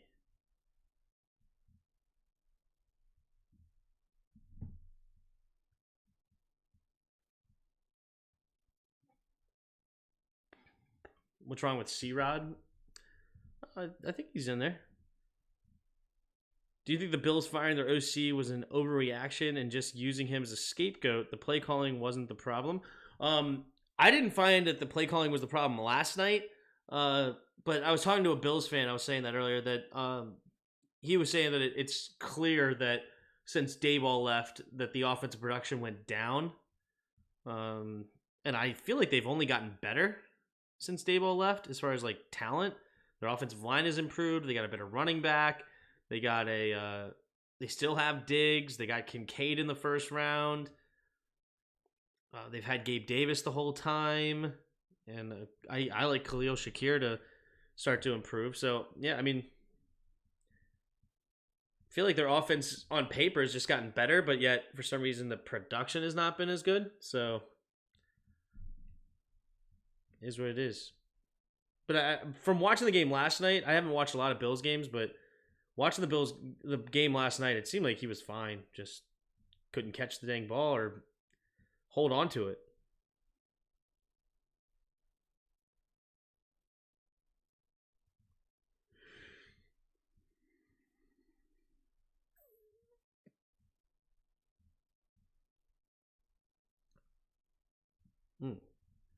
Where did he come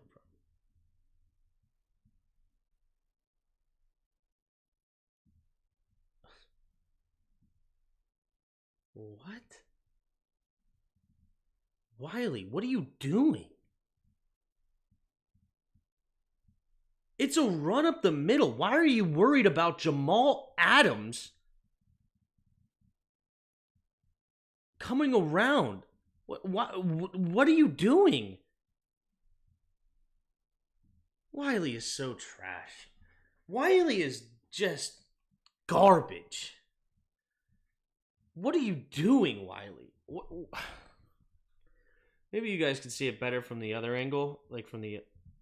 But watch what Wiley does on this play.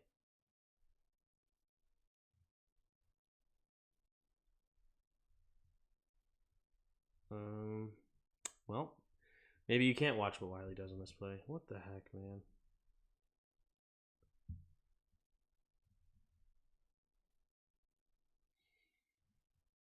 Do I have to kill it or what? What's going on here? What are we doing? Don't know what that QR code is.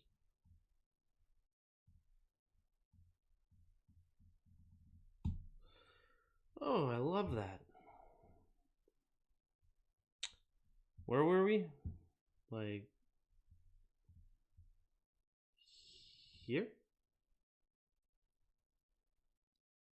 No. Here?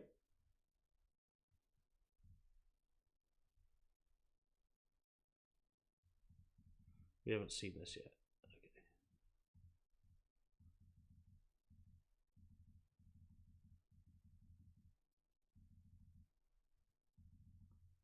All right. I think it's the night. I think it's...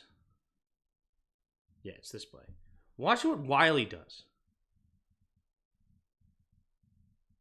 Watch what he does right now. This is a run up the middle. Remember that. What do we care what he's doing? How about we care about the dude that's tackling our running back? Just... Jeez Louise, man.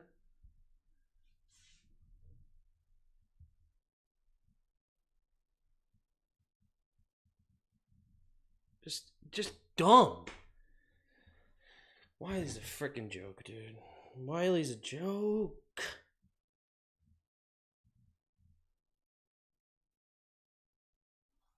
Here we go. Drops back. Rolling. Just tipped. It's good defense by them. Good defense. I'm going to check something for work real quick.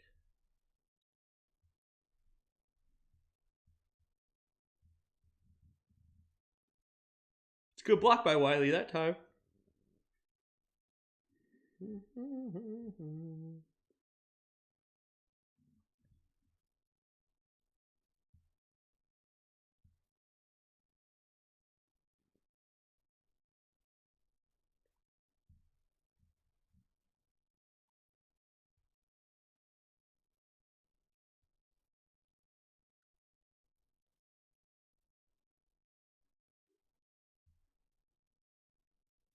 Cool.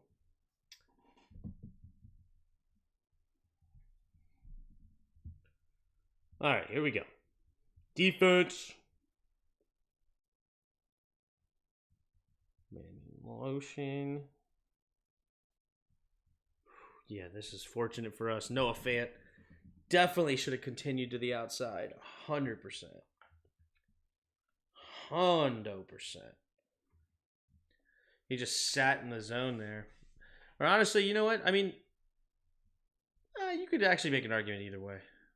That's tough. All right, second down and 10. Handoff.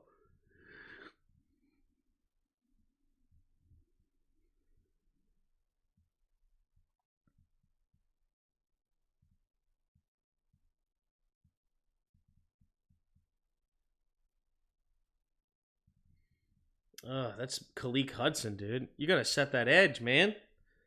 You got to force him back inside. What are you doing? Oh, that's terrible by Hudson. You got to get outside, bro. What are you trying to cut inside for? That is not your gap. You gotta contain. Tough. And folks try to tell me during the game that the O-line wasn't the issue with our run game. Lol. Yeah, exactly. Like, yeah, I agree. I think he runs for a first down here. Freaking, who's that? Danny Johnson? Was he spying? No, just his own defense.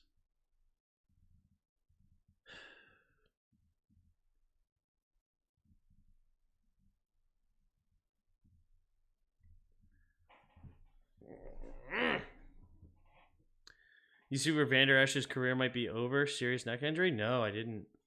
Tim, have we set the edge once since Del Taco was hired? You know who was good at it was Sweat. Sweat set the edge pretty well.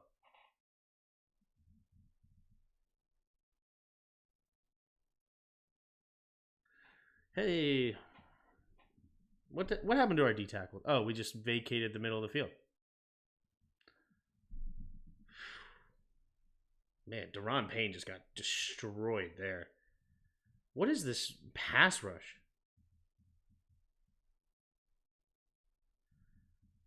Dude, what if? What if?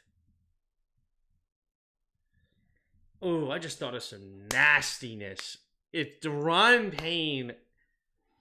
Oh. I mean, obviously, you know, this is not play design or anything like that, but it's just. Oh, if he just had an inkling right now, just to look at this play. Okay. So he's getting double teamed. He's getting double teamed, right? Two guys right here. Of course, if Mayo comes, then he's going to have to pay attention to Mayo. But to split the double team, if he took a hard, like 2 steps this way, made him turn his shoulders the other, and then just spun off of it, and he's paying attention to Mayo, oh, this could be a sack. Like, instead he like tries to like fake up and then swim around, and this is a really good block instead. But to split that double team here, right? You just run hard at his right shoulder. Hard here, punch, spin up. Maybe it wouldn't work, but just thought about it and I just wanted to say it. Nonetheless,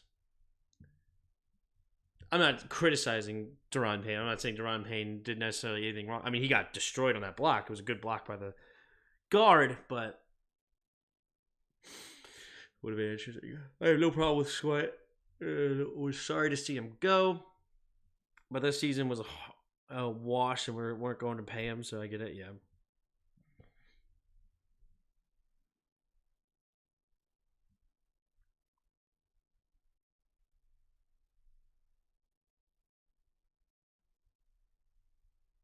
Dwight Freeney edition. Exactly, Billy Mack. Exactly. Reeves tackled Payne. Yeah.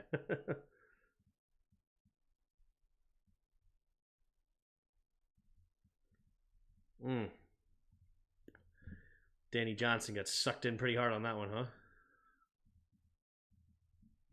Jeez.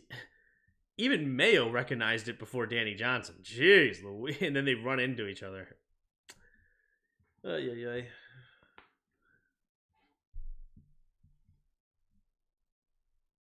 Right.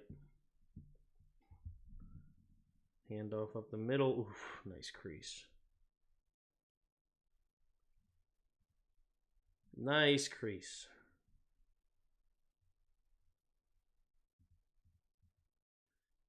Good block here. Really good block by both of these. What is this play design? Did they have anybody pulling on that play? Yeah, they did. Okay, pulling guard. So yeah, these two do a good job down blocking, and he does a good job to get to the linebacker. Well done. And good job down block, good job down block. And this is a perfect block. Who's the left guard? It's Lewis. I know it's Lewis, but Seattle Depth chart. What's his first name? And is he a free agent next year?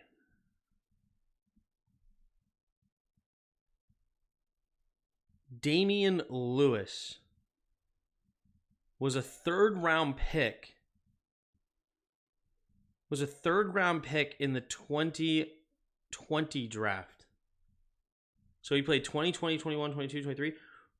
Dude, if Damian Lewis ends up being a free agent, or did they pay him? Did they extend his contract?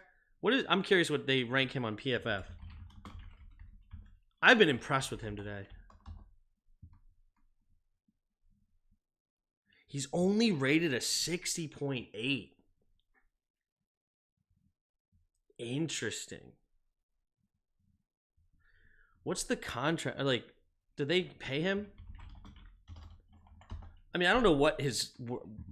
I don't pay guards a lot anyway. So I don't want to pay him, like $20 million. But I feel like he's a guy we could work with. Control F, Lewis. What the?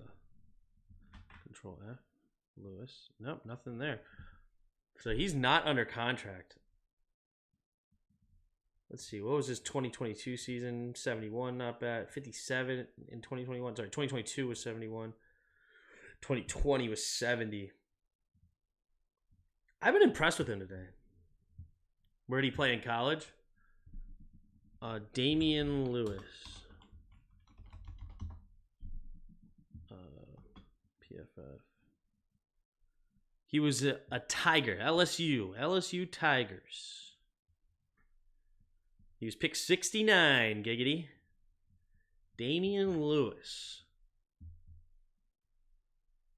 6'3", 332 pounds. Damian Lewis. Combine results. He ran a 5.42. Even though that's not really what I cared about. He had a 7 out of 10. Care more about like the shuttle and the 10-yard split, 183. I think it's okay.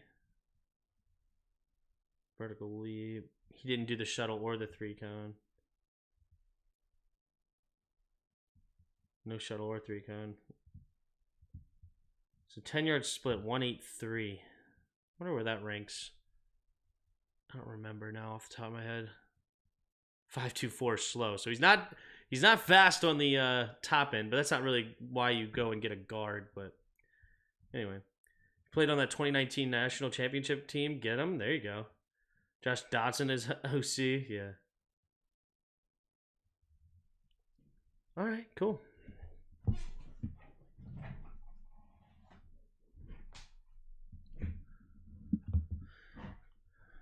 All right, here we go. Play action, quick throw over to the right side. And a tackle by St. Juice. So St. Juice gives up a first down to Bobo.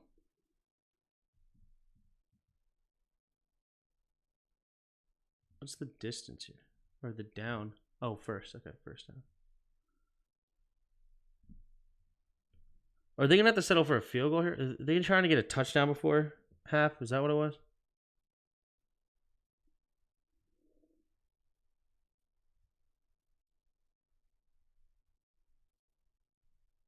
I've been impressed by their left guard. I really like him. Lewis.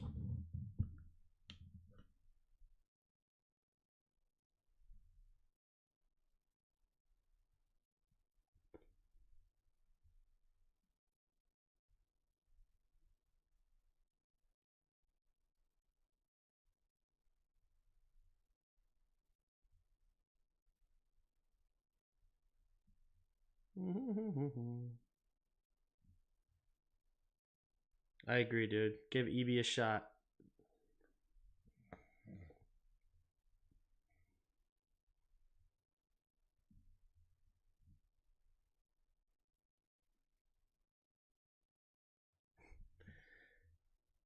I mean, he took Jonathan Allen for a ride. One-on-one, mano-y-mano. I mean, got to be careful getting the hands underneath like that to get called for holding, but he didn't get called for it. And he doesn't hold, actually. You know, like he gets his arms around him, which is not good, but he doesn't actually grab Jersey, which is good. And then he gives a good push one-on-one with Jonathan Allen. I like Lewis, man. I think CD Charles was on that team also, so never mind my previous comment. Yes, Charles was on that, but he was the left guard, or left tackle.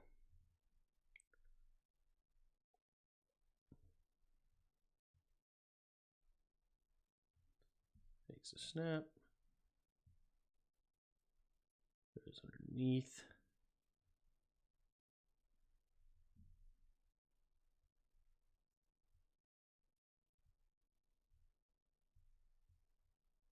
Is that fourth too? Nice. Hold him to another field goal. That's right. They do tie it up.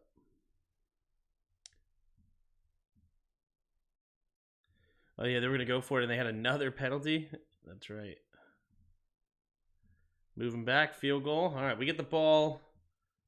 How much time was left before the half when we get the ball after this one? We had time. We had 2 minutes. What are we gonna do? What are we gonna do?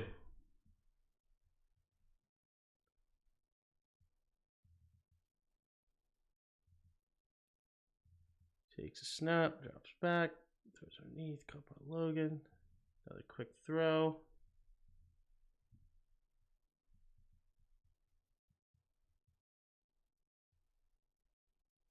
Good punch by Paul. Ooh, then he gets punched back.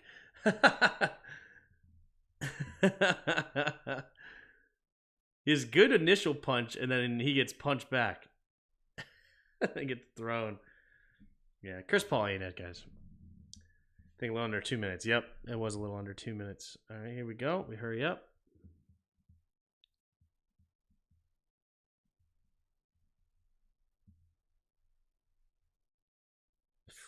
Spin move.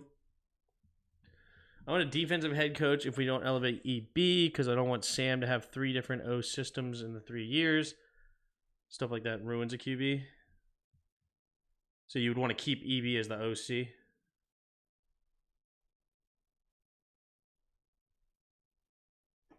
I think EB is going to be a head coach.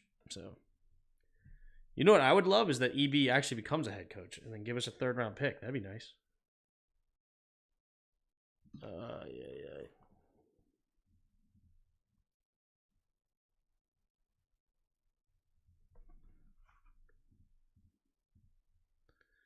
He just gets jammed. That's a nice jam by Woolen. I mean, he is all sorts of off once he gets jammed right here. Bang! Dang!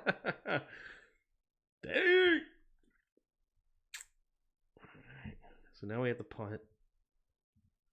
Don't do nothing.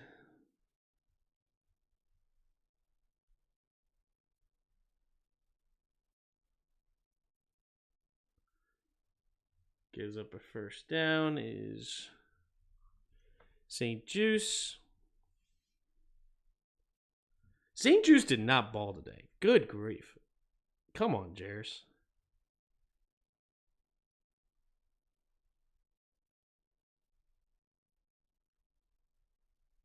Get the holding call, but doesn't matter. Get the sack.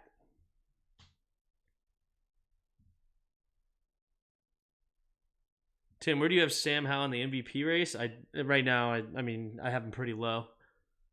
You can't be MVP and be 4 and 6. So I would put a lot of guys over him right now. Tua, CJ, Tyreek, AJ Brown,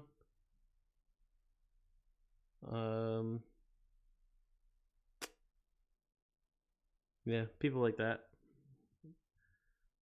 I don't know if I'd put Pat Mahomes. Mahomes has a lot of turnovers. I mean, I put Pat Mahomes over Howell. So I don't have him too high. Sam to be the kind of player you can still play his game with different schemes. I like Sam. I like Sam a lot. I think he's played well. And adapted well.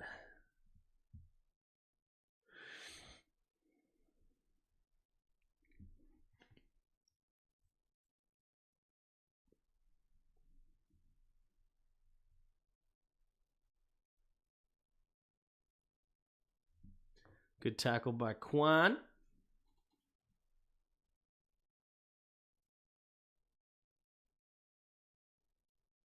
Who do you think will be Rookie of the Year, CJ? Not even close.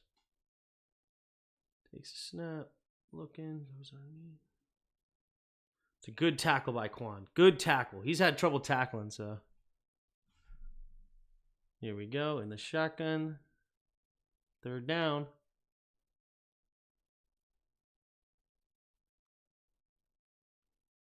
Defensively, Jalen Carter. I don't know. Devon Witherspoon's played pretty well. Easy first down. Jeez Louise.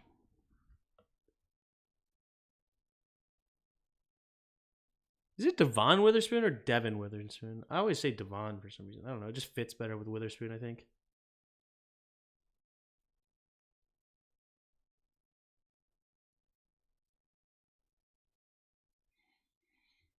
There's Lewis again. Watch Lewis just take Jamin out of this play completely. Just. I want my boy. I want Damian. Give me Damian, baby. Give me Damian.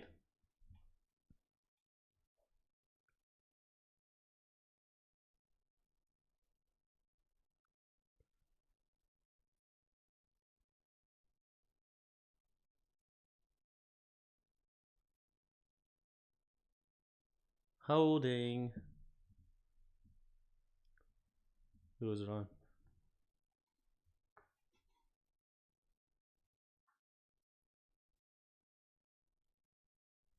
Jonathan Allen gets the hold.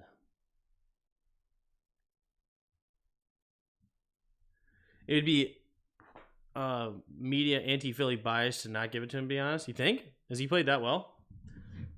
I haven't watched a whole lot of Eagles games. I knew Jalen Carter was playing well.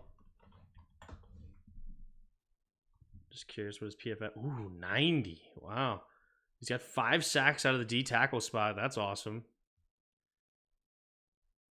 Only 4 tackles. That's fine. He's a D tackle. Forced fumble as well. Fair enough. What is Devon Witherspoon's PFF? Devon Witherspoon, though, 81.5. He's allowed under 50% reception rate. He has a pick. He has 38 tackles. I don't know, man. Both of them have played really well.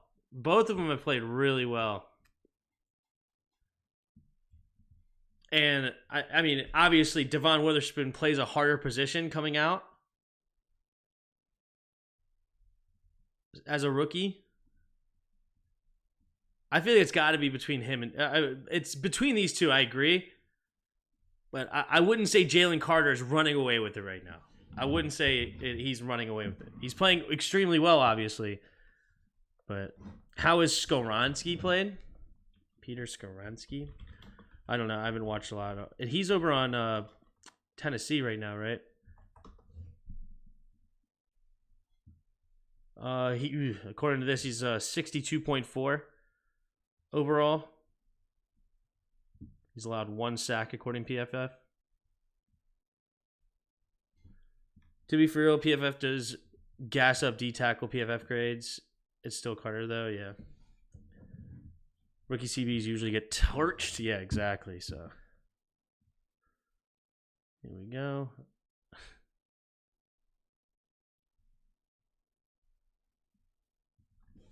All right, I gotta text Jairus.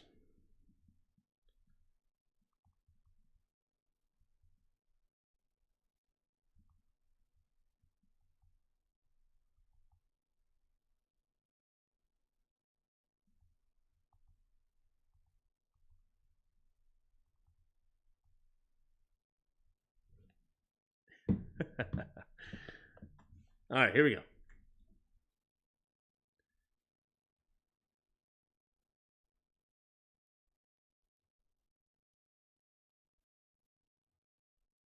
All right.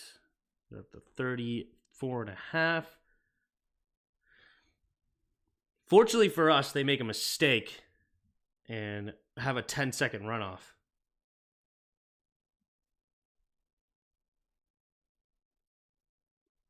The intentional grounding, that's what it was. Gino held on to it too long, and then it's halftime. Beautiful. All right, you know what? It's halftime. Well, it's halftime. Let's... Where the heck did it go? Where did it go? All right. Let's play an immaculate grid. Let's do it. A little halftime break from the stuffs. Football.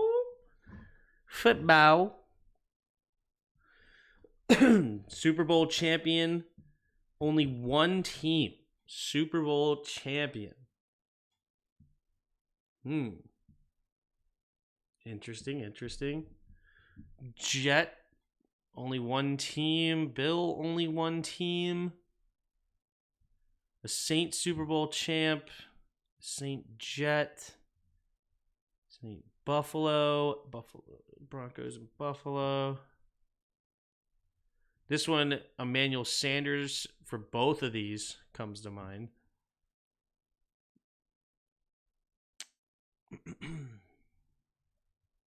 Jets.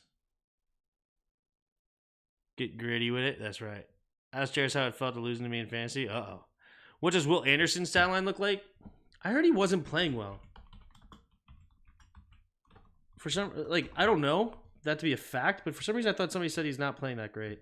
Yeah, 78.1 PFF. He's only got 2 sacks on the year.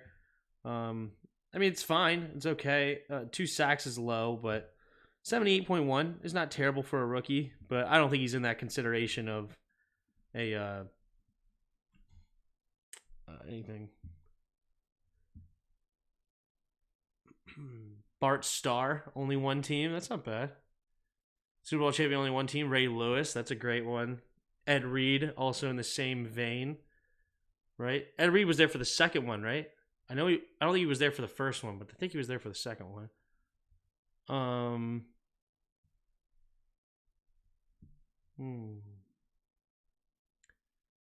Marvin Harrison was one that was only one team, right? What about Jeff Saturday? Cam Chancellor, that's not bad. Jeff Saturday, he only ever played for the Colts, right? Elway's a good one. Elway only played for the Broncos. Ooh, Ed Reed was on the Texans at some point. Ooh, good one.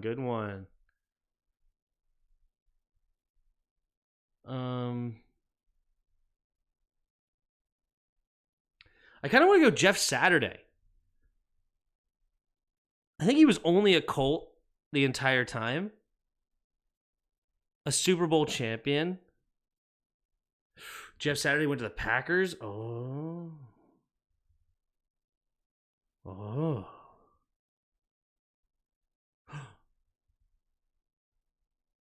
What about Pat McAfee? Saturday did go to the Packers. Good call. Pat McAfee. Could be a punter. This is interesting. Elway. So Super Bowl champ. We can think of a random player on that 2015 Super Bowl champion team. Reggie Wayne did not win the Super Bowl. I'm pretty sure. Reggie Wayne did not win the Super Bowl. Steve Young didn't play for anybody else?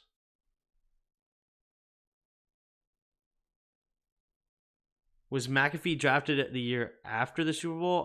Maybe he played in the Super Bowl against the Saints where they lost, right?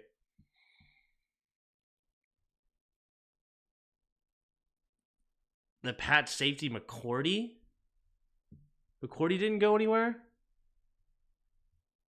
Or what about Teddy Bruschi? Did Bruschi go anywhere? Well, who's the big boy inside that they had? Oh, crap. The huge dude. Vince Wilfork. Did he play for somebody else? He may have finished somewhere else. Super Bowl champ, only one team. You could go relatively recent. You could just say Cooper Kupp, right? He's only been on the Rams. But yeah, you could go with anybody recent, right? But this is interesting. I like this. There's so many on this list for that. And there's one, so you can go back to the Saints, because the Saints haven't won that long ago. That was what, 2010, 2009, or 2008 rather, 2008. Texans. I don't even remember who I said. Oh, Wilfork played for the Texans? Gotcha. Wilfork played for the Texans. Oh, what about Warren Sapp? Did Warren Sapp play for anybody but Tampa? Aaron Donald's a good one. Mahomes, yeah, you could just go with anybody, like most of the Chiefs, like Kelsey. You can say one of the Kelsey brothers. You can go with either one of the Kelsey brothers. I wonder who the...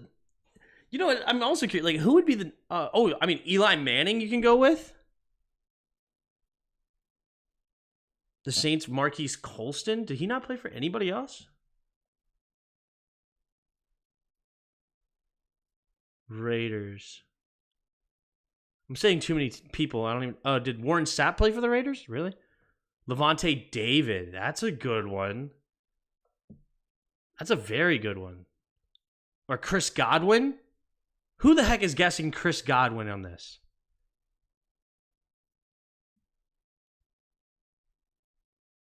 Michael Strahan's a good one. I mean, who is really guessing Chris Godwin? He's got to be so far down the list. Right? 0.2. We'll take that. Darryl Green, that's a good one. Stick with the skins, you tards. All right. So, Namath was only on one team ever, right? Dexter Manley, yeah. All right, Super Bowl champ. We can go. Okay, so Colston was on that Super Bowl champion team. That's. I see what you're saying now. That's a good one. Who's the one that got the interception on Peyton Manning? Who's the guy that got that interception to ice the game out for the pick six? And then we can just go like Shannon Sharp for the Broncos or something. I don't know. Terrell Davis. Elway, of course. Who else was on that Super Bowl team? Joe went to the Rams. Namath went to the Rams. Okay. Harper? Who? Oh, is Harper the one that got the interception?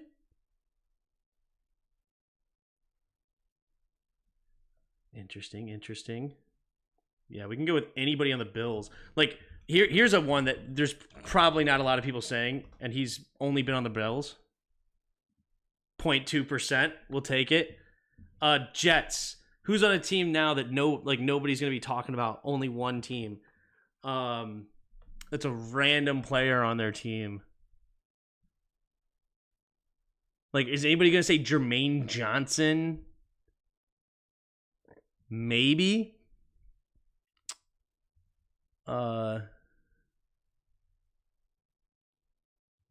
Is it Ron Harper or something? Was Ron Harper a DB? No, basketball player. He was a basketball player? Roman Harper? Was it Roman Harper that did it? No.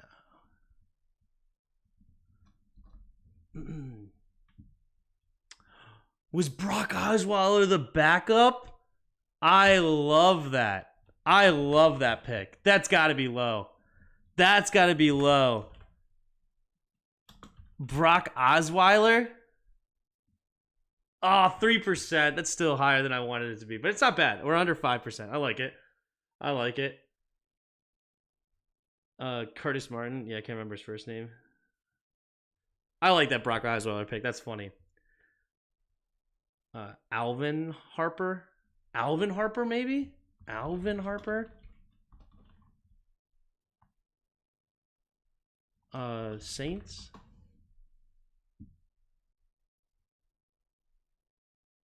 No, he was receiver. No, that wasn't him.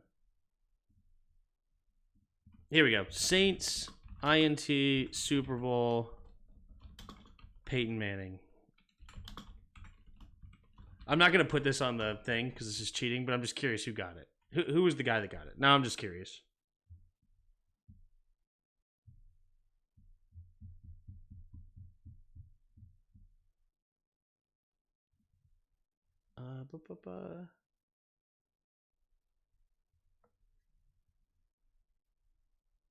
Pierre Thomas is a great pull. Tracy Porter.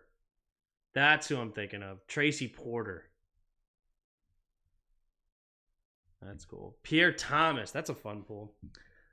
Nobody would have guessed them. Who's that? This is why folks got to learn who the backup center is on the team. Ah, the backup center. That's always a good pull. Pierre Thomas. He played for the Commanders too.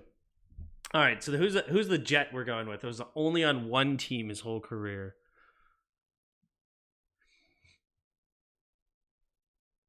Mm-hmm.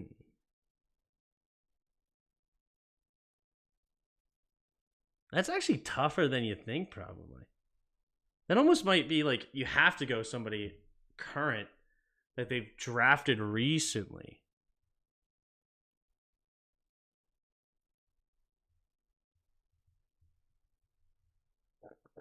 But he was a first round pick, so Elijah Vera Tucker might be somebody that they talk about a lot. You got Becton on that offensive line. Will McDonald was their first round pick this year, so people probably would think him a lot. I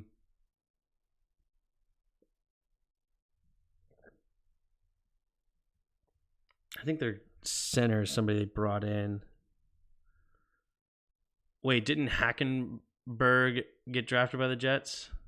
I'm not sure. Revis did not play for one team the whole time. I'm just going to go with Tucker.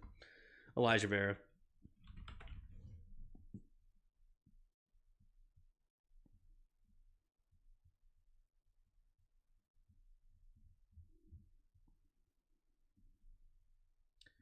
Okay, Tucker ate it. Vera. 2%. We're staying under 5%. We're staying under 5%. Love it. Love it. Okay. And then we got Super Bowl champ who was on that championship team in 09. Who's the most random guy I can think of on that 09 team? Mark Gastineau. I don't know if he went anywhere or not, but that would be a rare pick. Hackenberg, yeah, that would be a very rare pick. Well, does Rodgers count as he still has only played for Green Bay? Well, technically he played 4 plays for the Jets.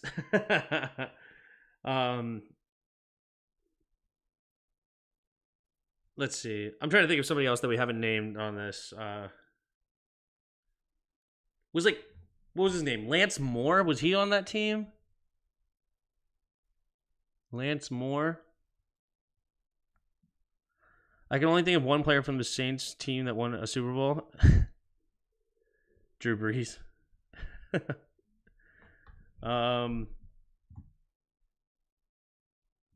Whatever.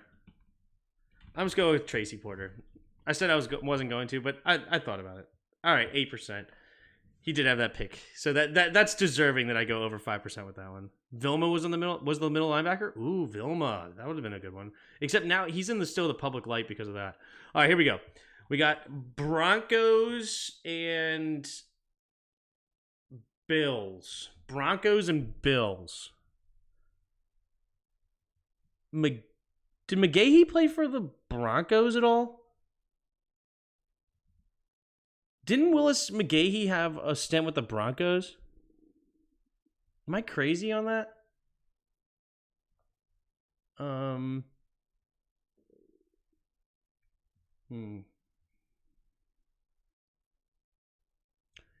Didn't Cushenberry play for the Broncos? And he just went over the Bills this year, right? The tackle, Cushenberry?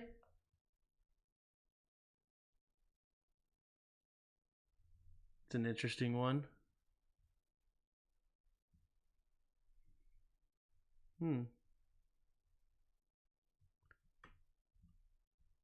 Tell me in the chat, did Cushenberry play here? In the Broncos? Isn't that where he came from? I feel like that could be a pretty rare one. No, Tim, the only guy I could think of was Marquise Colston. I used to love Colston. I remember Colston, when he first was on fantasy, he was listed as a tight end, and then he ended up becoming a wide receiver 1. He was a studly for a while there. Jets Broncos, Eric Decker. Yeah, that's gonna be a popular one. That's gonna be very popular.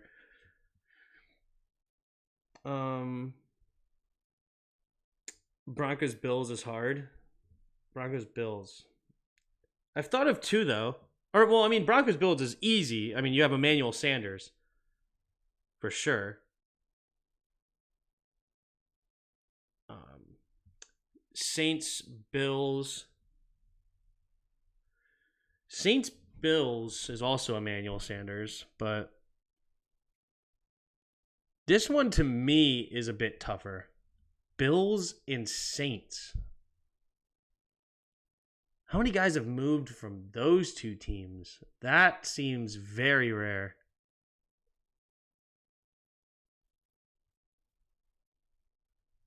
I'm thinking of any of those running backs that have moved around, potentially.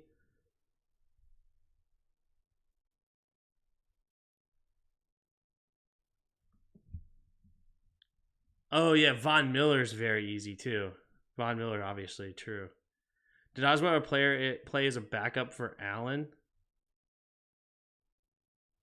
I don't know if he ever played for a backup as Allen. I know Nathan Peterman did early on. Bills Saints Harris Bird? Jarius? Jarius Bird or Harris Bird? Is Harris Bird a person? I have no idea who that is. Or Jarius Bird?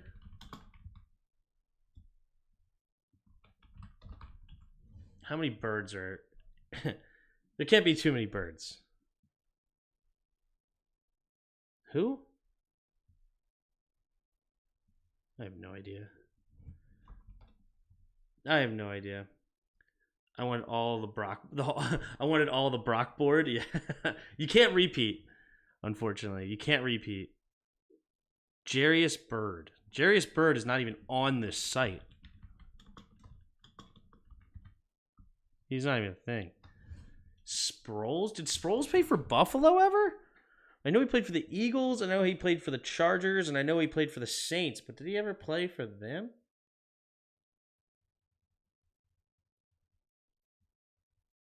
Harris was autocorrect. I gotcha.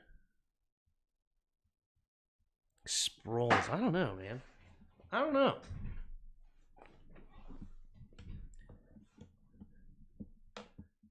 Did Cushenberry play for these 2 teams? I still am going back to Cushenberry. And also I'm going to Willis McGahee. I think Willis McGahee played for the Broncos, but I think he would probably be pretty high if he did. I don't think he would be a low percentage, but Cushenberry might be low.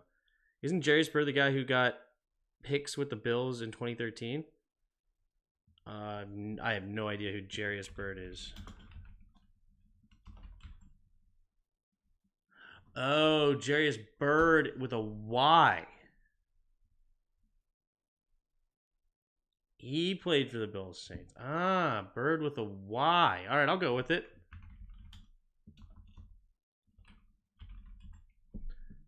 Jarius Bird. 4%. Nice. I have no hope on this one. I don't know jack about Jets or Broncos or Saints. Yeah, it's okay. It's still interesting. I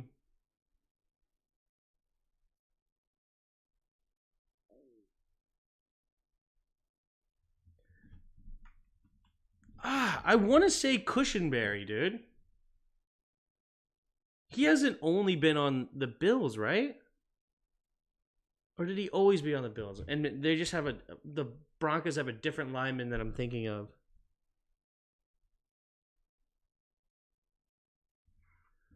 I gotta look it up. Cushenberry. That's gonna bug me if I don't. He was on the Broncos. Or no, he still is. Okay, so wait. Who's the guy that I just watched last night on the Bills? Bills depth chart. Didn't they have a Cushenberry? Is there two Cushenberries?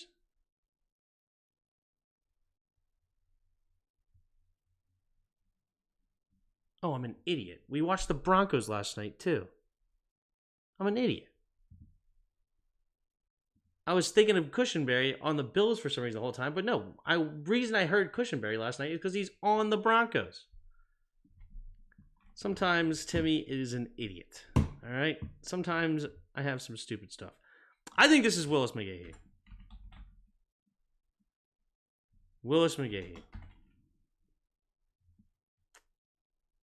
I think he played for the Broncos. I'm going for it. 3%. Let's do it. Let's do it. Beautiful. Quessenberry. Quessenberry is another one, isn't it? Aha! I thought they had a build with a berry. That's who I was thinking of. Cushenberry, Quessenberry. Those were the two. Thank you. Okay, so I'm not crazy. I am crazy because I was hearing Cushenberry last night, but for the Broncos. But they did have a Quessenberry. Thank you, Justin. Thank you. No, Justin, that's against the rules. Was Trevor Siemian on the Bills? I don't know, but we're done with the Bills. We have the Jets now. Jets, Broncos, and Saints, Jets. Saints, Jets. Didn't Adrian Peterson play for the Jets? Adrian Peterson went to so many teams. I know he played for the Saints. I know he played for us, Minnesota. I know he played for Seattle. Did he ever play for the Jets? We have a chance to stay under 10% the whole way. Saints. Jets are a struggle.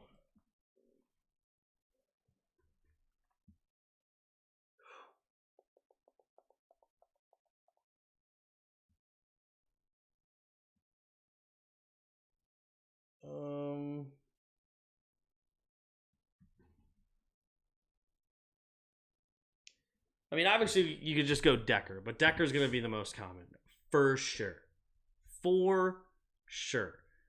But then again, I don't know how many possible options there are. I was doing a word play, Marquise, of Quessenberry rules. These two are tough. I don't know. I'm struggling to think of anything. We may go back to the Saints, Jets. Saints, Jets. That's tough.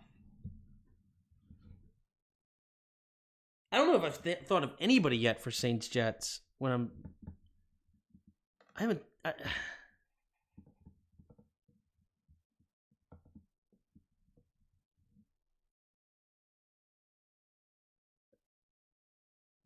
feel like Sanchez was a backup on the Saints for a year, but I could be wrong. Maybe, but he would have had to have played for them. He couldn't just be a backup. Geno was never on the Saints, right? I don't think so.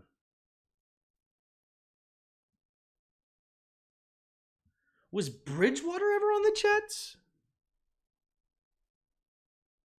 Bridgewater, Minnesota, Carolina, Saints, Broncos. No, I don't think he was ever on the Jets.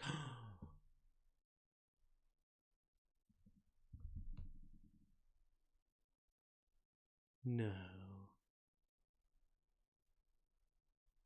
Wait.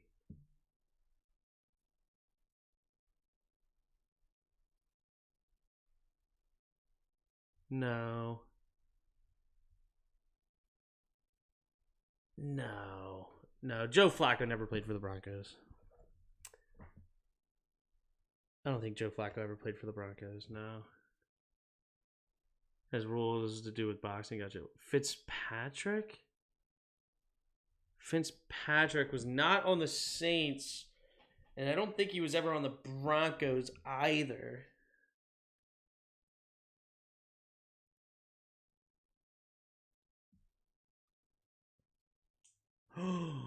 Ooh, Brandon Marshall.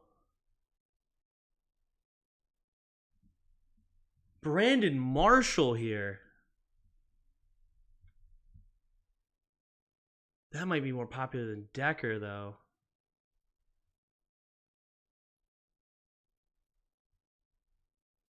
Joe Flacco for the... Joe Flacco was on the Broncos? Joe Flacco played for the Broncos? I had a feeling he did, but I'm sitting there thinking, I don't think he did. I go back and forth. McCown. I don't think McCown, no. Was McCown on the Saints? McCown played on a lot of teams. Did he ever go to the Saints and play?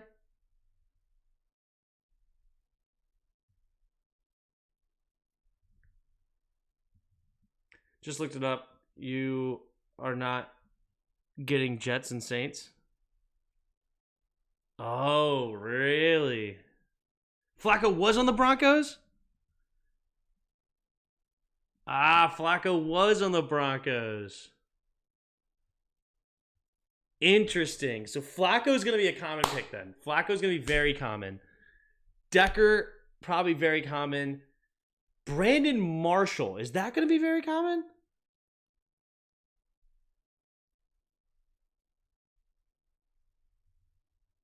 If Joe Flacco didn't play for the Broncos, ban me where I stand.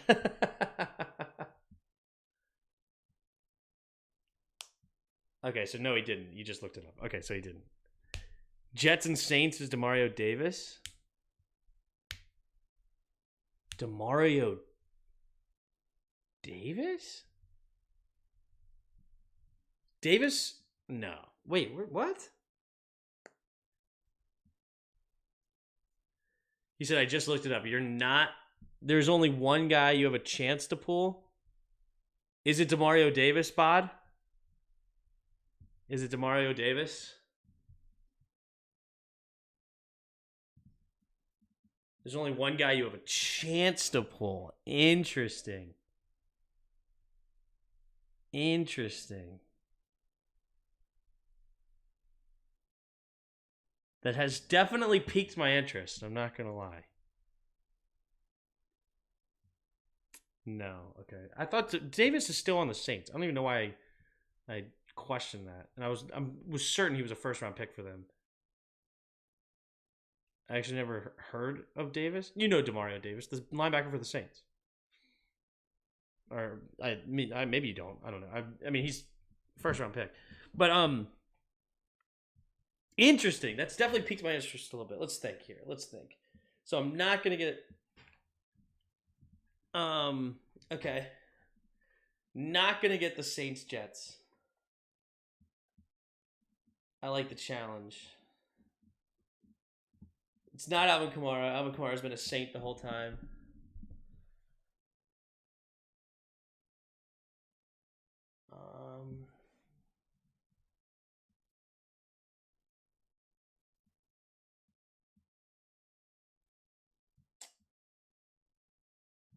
This is interesting. Go Flacco and Davis. All right, whatever. I do agree. We should get to back to the film review. All right, we're gonna go Brandon Marshall. That is 20%. We'll take it. Under 20%, that's fine. And then Jets, Saints.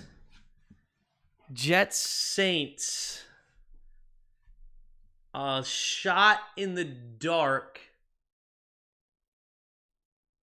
A random shot in the dark.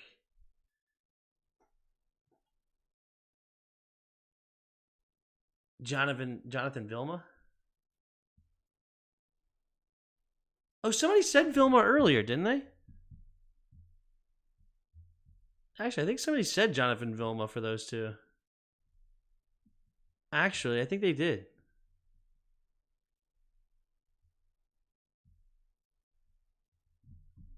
Can't remember. Or maybe it was just Jonathan Vilma for the Saints. Troy, you can look up Flacco for me.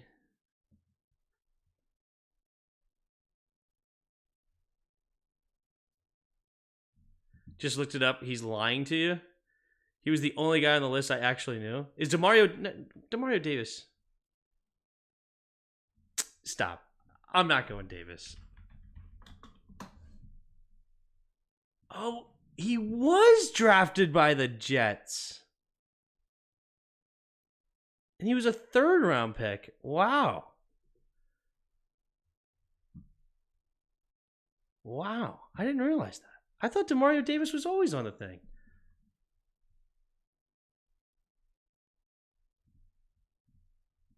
Interesting. Demario Davis, huh? Well, there you go. Well played, chat. Well played.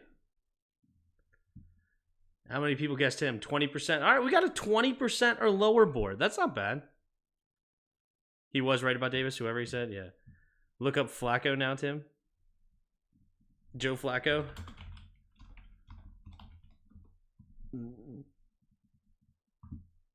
There he is for the Broncos. Yep. That was probably let's see who the most popular picks were. Jonathan Vilma was number 1. Eric Decker was number 1 here with 28%. Peyton Manning, of course, number 1. Drew Brees, number 1 for the Saints. Mahomes was the most popular. You know what? That would have been a fun one to see who would have been the most popular. Only one team Super Bowl champ. 18%. That's crazy low for the highest. Zach Wilson makes complete sense. Josh Allen makes complete sense. Latavius Murray. That's an interesting one. As the number 1 pull. Von Miller, number 1. That's not surprising. Nice. All right. That was good. All right, we can get back to it now. Here we go. Let's get back to it. The second half. Weddle time, Tim? No, we got to get back to the film. We still got 45 minutes to go through. Or 40 minutes. They show who's the most rare. Do they show who's the most rare? I doubt it. I bet it's like a bunch of 0.1%. Here we go. Full house formation. Takes the snap. Not bad. Good defense. Got a tackle, but you did slow him down enough. Or you did slow him down at least. Who wants a basic on that list? Sheesh. Mathis just got shoved. Was that my boy who shoved him?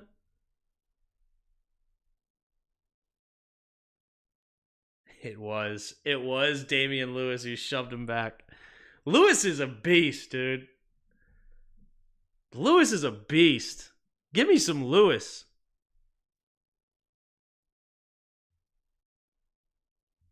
That wasn't a great play by Lewis, but it is what it is.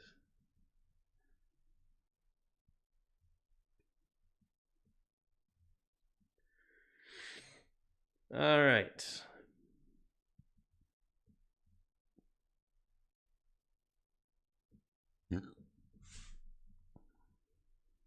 This is a tough team to run against right here.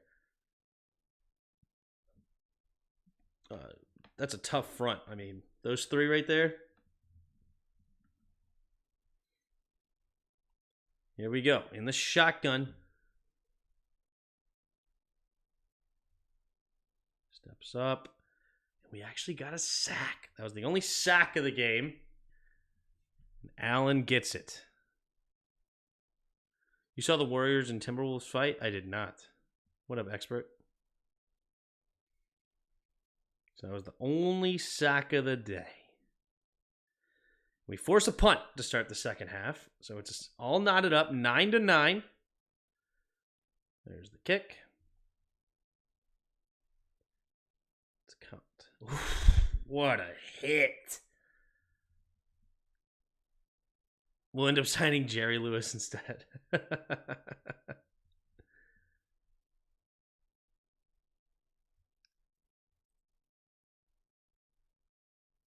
Good night. That is a... Oh. Is he okay? Or is that a joke?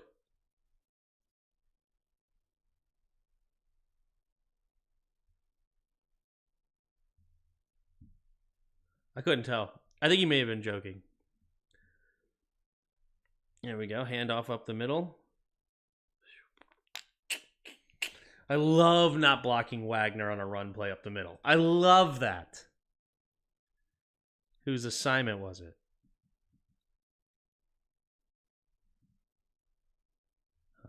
Our down blocks never got to Wagner. I mean, we definitely need to be blocking to Wagner on Power O right now.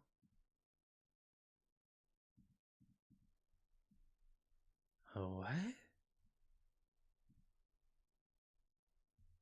So Wiley doesn't get there. So we're only pulling one. So we have a seal hinge here on the backside with Leno. We have one-on-one here. These two need to work to the linebacker. So Cosme and Wiley need to work here. And then you have Bates that's coming up to block this linebacker. And the pulling guard is blocking the defensive end. And Wiley never gets off his block to actually get to the linebacker. Cosme's actually doing his job. Not well. You got to get more push.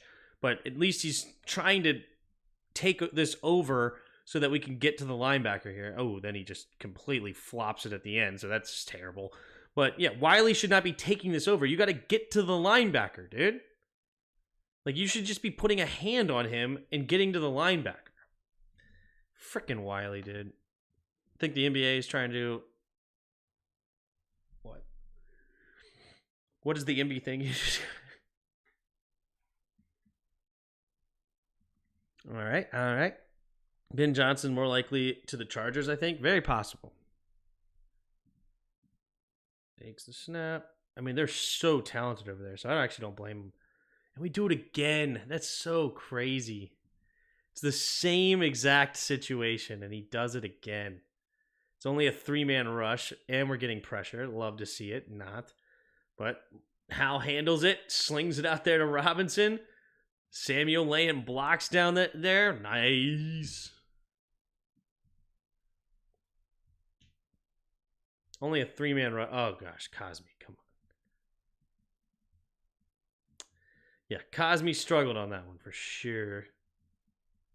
But then again, though, like, we have 3 dudes over here. So these guys are blocking nobodies. And Leno doesn't even do a good job peeling back. It's terrible. Oh, well, what are you going to do? 3-man rush. How much you want to bet folks guard B-Rob in routes next week? Yeah. B-Rob should have cut. You think he had a cutback? Yeah, maybe. There wasn't a lot there, but maybe you could argue that he should have cut here.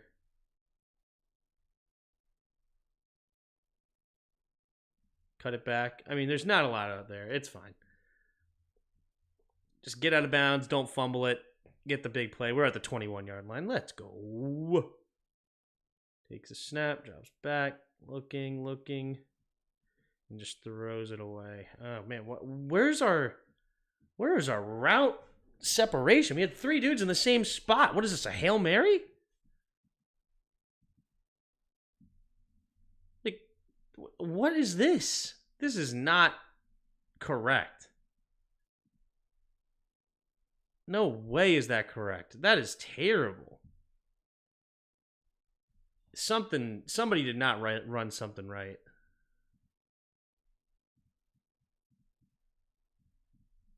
I mean, you didn't layer this at all. Like, yeah, that's something weird about that play. And is this cover 4? And we again just run a perfect... I mean, we just don't know how to attack a cover 4 defense. Are we serious? Are we serious? Like, we just run the easiest plays to get covered by cover 4. Like, we just run straight into their deep... Like, we don't attack the middle of the field at all. Like, cover 4 is, like... It's just so bad. Use them as decoy. Use them to our advantage. Yeah. Talk about B-Rob. All right, here we go. 3 receivers to the right. Takes a snap. Pumping.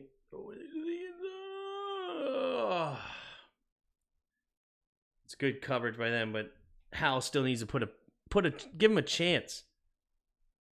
I mean, he doesn't slow down. I mean, that's just overthrow. Let's take a look at his footwork.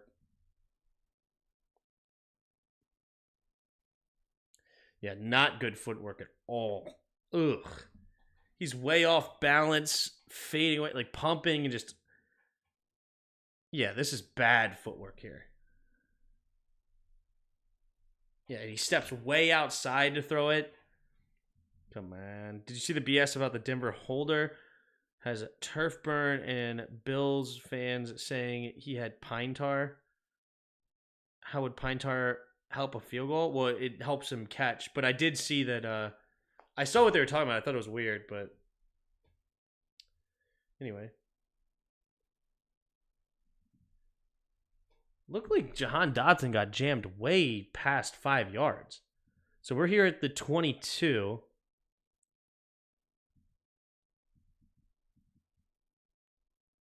I mean, that's past 5 yards. Nobody's looking at it, but... Anyway, so we're going to run 4 verts. That's the play here, huh? 4 verts against cover 4. That's how we're going to attack the cover 4, huh?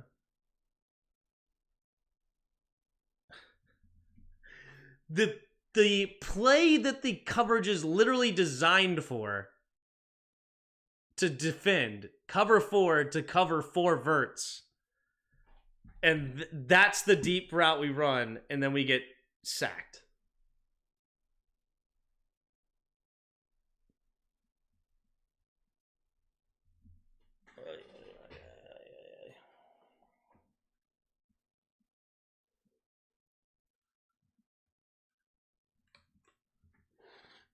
Oh, all right, so during the game, I said this during the game, that here's a stunt, right? Wiley does not do his job here, okay? Of course, Cosme doesn't really recognize that it's coming, but until it's too late. But Wiley needs to tell Cosme that the stunt is coming, not literally, you don't turn over, hey, stunt, stunt, stunt. No. How you tell him is that you attack this blocker here and take it over so that Cosme can switch. Instead, he tries to go around as if he has to stay with him. And it's like, why would you do that when you could just take this over and help and then let Cosme come off and block this? Cosme can see this, right? And if Cosme left this and tried to went and block him, he's just going to get the sack. So Cosme's screwed either way because Wiley is standing behind a defender instead of in front of a defender. It's terrible. It's liquid bandage, maybe. Anyway, here is the kick. Not a good snap. That one was a bad snap, but they make it anyway. You can see it hits the dirt right here. Good catch by Tress, though. Good save. Puts it down, and it's in the end zone.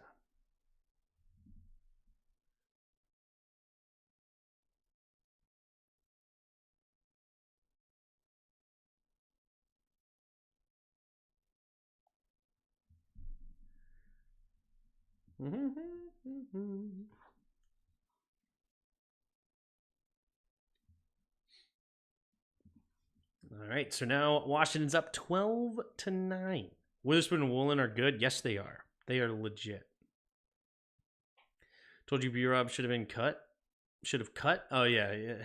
I mean, it wouldn't have gotten him much farther, but Michael Cryer got cut. I hope we snag him. The running back for the Jets? My man Cheeseman. Yep. Trust the best holder in the NFL. Good. There we go. Drops back.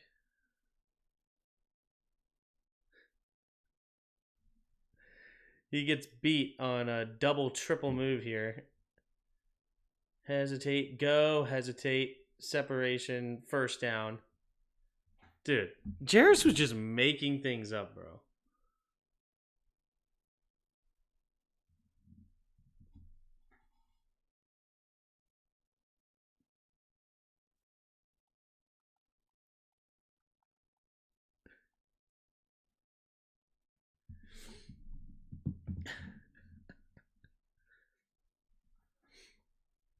Mm-mm-mm.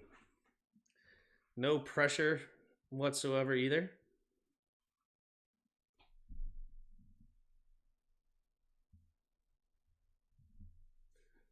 Here we go. Play action. Pumping. Throws underneath. And touchdown. That is just a horrible tackle by Percy Butler. Horrible tackle.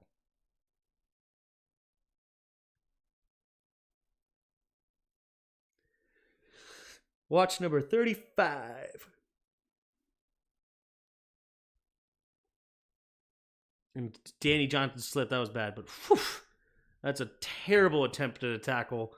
Touchdown, Seahawks.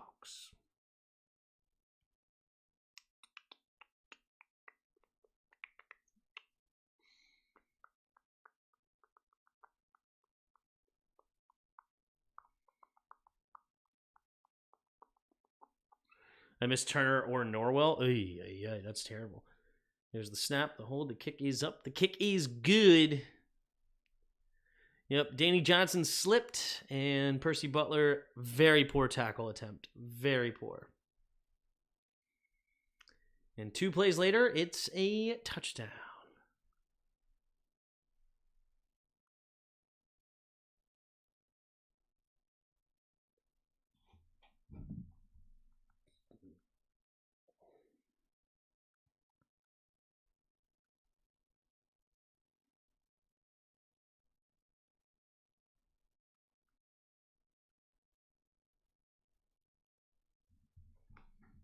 All right, let's see. Sorry. All right, single back. Yeah, this is, I think, where we start running the ball pretty well. There you go. Nice. Gain of 5.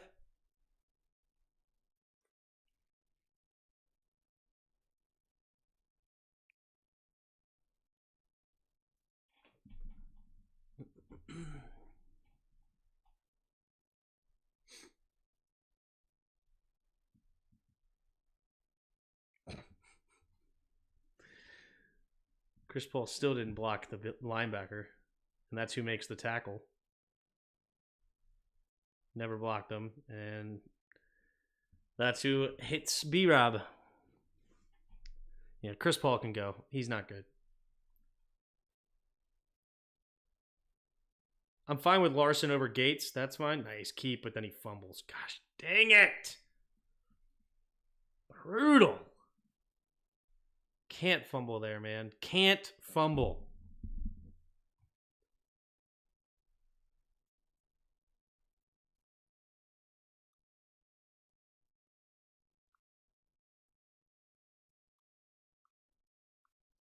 I'm not kidding. After this game, I would go back to Sadiq. I'd go back to Sadiq Charles. Keep Larson in there. Sadiq on the left. And then bring in Lucas for the right tackle. All right, so they get the ball back after the fumble. It's hard play there by Sam, but you got to hang on to the football, man.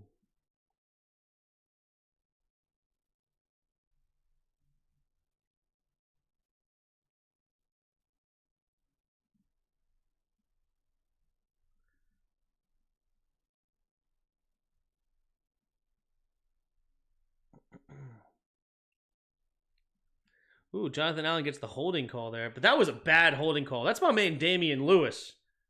There ain't no holding here. That's good blocking. That's good blocking right there. That's some weak sauce call.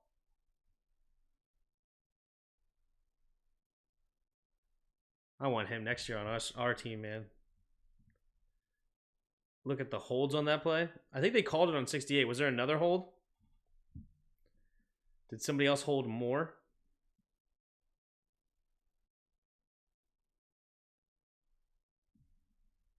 I don't know.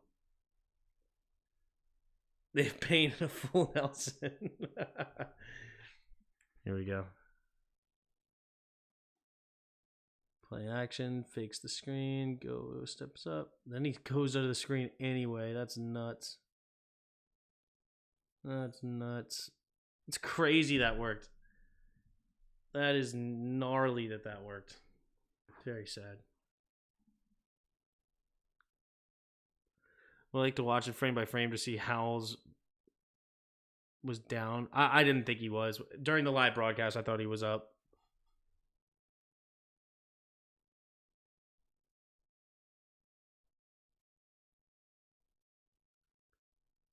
All our DT scare held. I'm not sure what you just meant.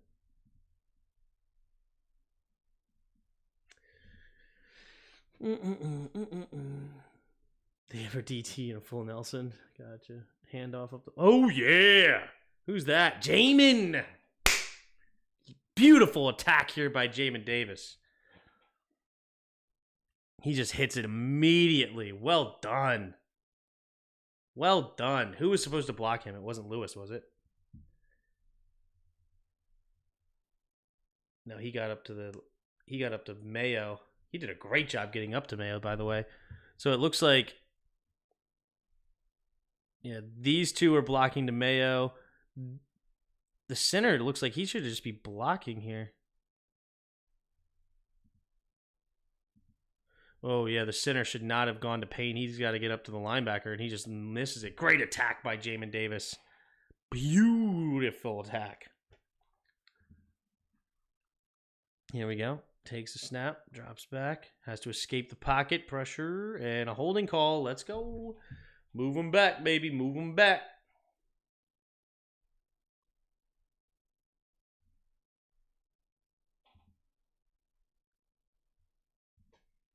So the fumble did not turn into points. That's good. But it does make us lose a bunch of yards because of now a touchback. So instead of being around midfield, we're back to our own 20. All right, here we go.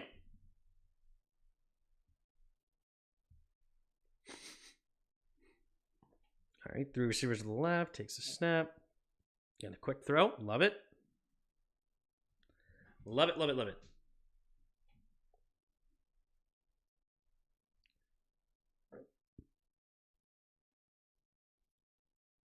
Talking about stuff from 5 minutes ago, so he got not going to know what I'm talking about. Oh, yeah.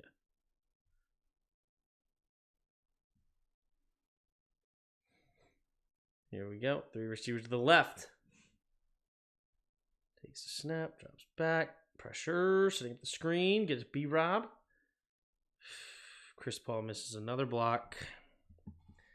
Yeah, Chris Paul can go to the bench. Chris Paul can go to the bench after this game. He was a disaster. Yeah, just Chris Paul can go right to the bench. Right to the bench.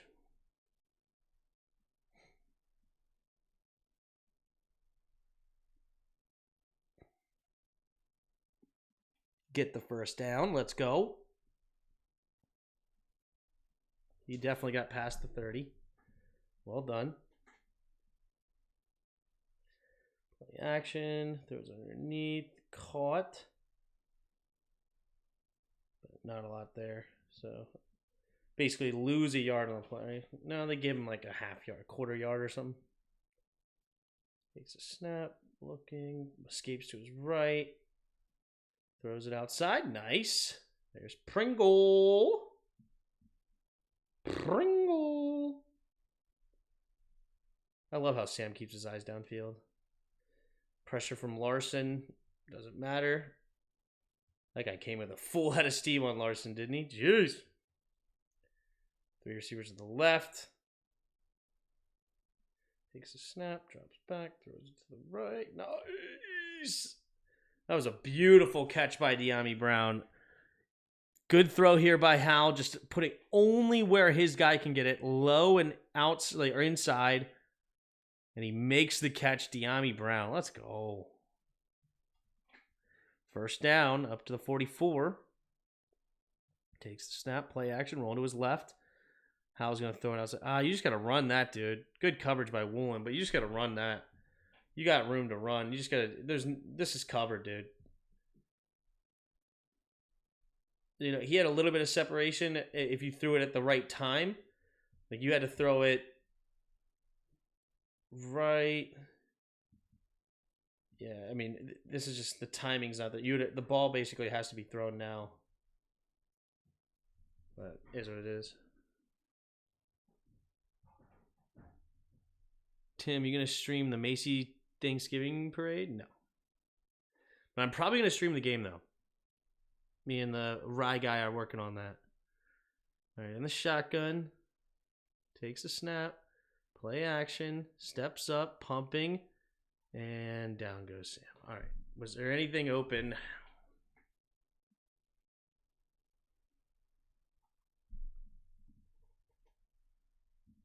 Check down. You got to hit the check down here. They're just dropping everybody back. You got to hit the check down. What's the down and distance? Is it third down? No, second down. You got to hit the check down, Sammy. You did so good checking it down all game. And this time you hold on to it too long and you go back down to sack. See, that's why I say the biggest difference in this game is not the offensive line, or difference in our offense is not the offensive line. Sam was doing a better job of getting rid of the football.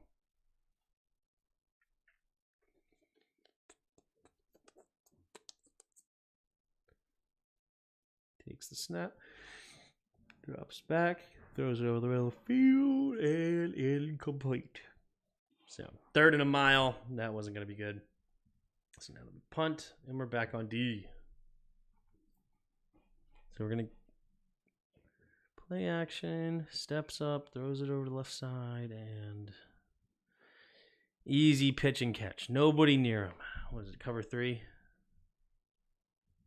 Yep, cover 3 defense this time with a blitz. Commanders Cowboys games on CBS. Yep. The fumble was bad luck. Sam don't land on the body. He's down. Yep.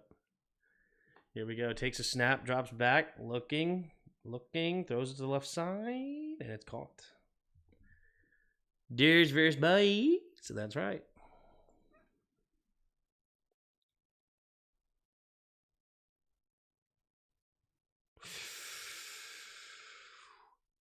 Look at that hole. You know who's a beast? Charbonnet. I really like him as a backup running back. Honestly, I would like him as a starter, I think.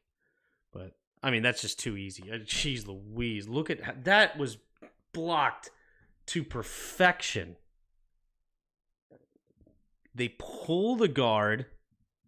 Payne gets down blocked. The tight end comes up and blocks Mayo. Great block here on what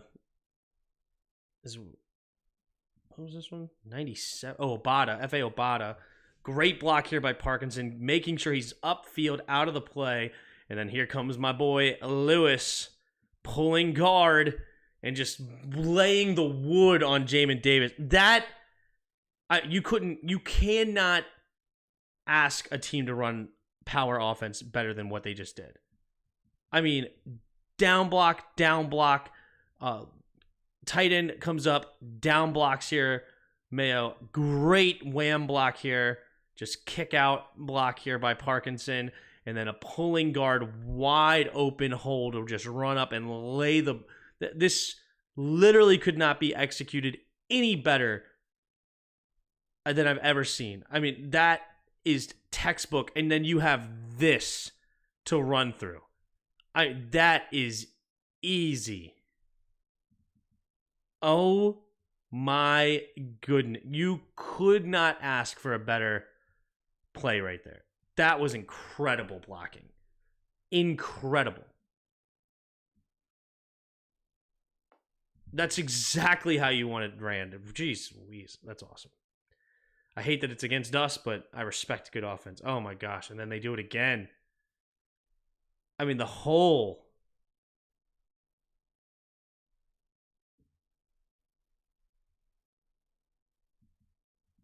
So double team block. We have pulling again.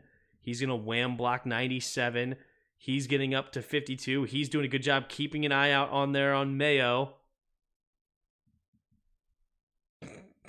That is a freaking block by Lewis. That is a block if I've ever seen one. And then Deron Payne attacks. So he's like, okay, this is actually a good play by Deron Payne to force it back inside. But he ends up actually just making it even almost better. Because he just vacates this gap. And then nice little... It's actually Deron Payne. Deron Payne shut down the block. He wants to down block here. He's taking on the double team. They're trying to push him that way, so he fights through to make it tougher to come through that gap. But Mayo doesn't attack here. Mayo should already be in here to make this a play. But he's so slow to the point, and it's a great job there. Peel back block by the center. Or the right guard, whoever he is. Yeah, the right guard. Well done. Dallas, Washington, Detroit, Green Bay, and I think the night game is more NFC. Yes, 49ers, Seahawks, exactly. Takes the snap, handoff to the right side, bouncing it out. Nice play, Jamin. Nice play.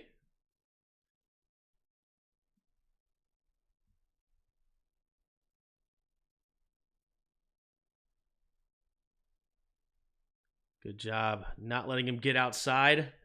Very good contain for Jamin Davis. Very good contain. Tackle for loss. We're starting the fourth quarter. Takes the snap.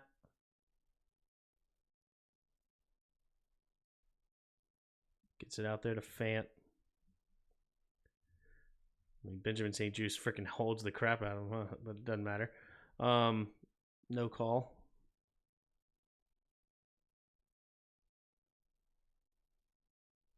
Gets it to the flat pretty quick. Yeah, he rides that a little bit too far inside. Danny Johnson. They have a Black Friday AFC game. Yep, they do. Takes the snap. Only game ever to be played on a Friday. That's not true. That's not true at all.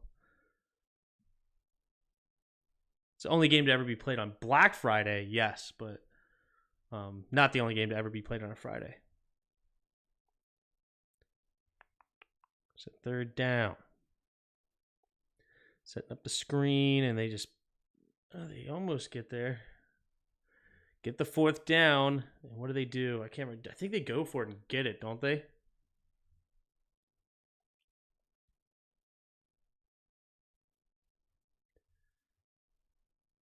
Dolphins, Jets on Black Friday at 3 p.m. Yep. Here we go. In the shotgun. Takes the snap. Handoff up the middle.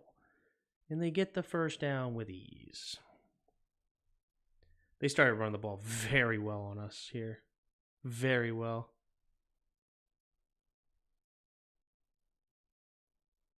Oh, Bada, what are you doing? Are you even looking for the ball carrier? Oh, no, he's not.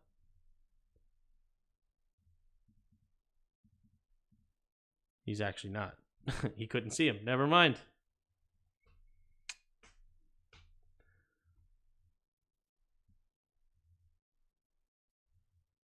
Takes a snap. Barreling through. He may have been able to actually bounce that outside if he saw it.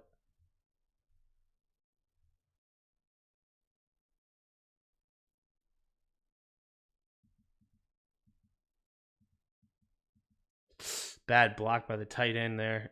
Whoever that tight end is, he did not. He let Mayo take him to school there. Disley. Ooh, that was a bad block by Disley. Disley makes that nice block, though. This is a good attack by Mayo. Good attack. Shuts down that hole. Because if he makes this block here, you can see that opening right here. Like if he's able to come out and actually make that block, this is a huge run. But good job, Mayo. Mayo punishing the tight end, coming in a block. Nice. Shoot the iron ball on Friday. Lock it in motion. Pumping, and he just floats it away. Third down, baby. I think we hold him to a field goal here. Hold him to a field goal.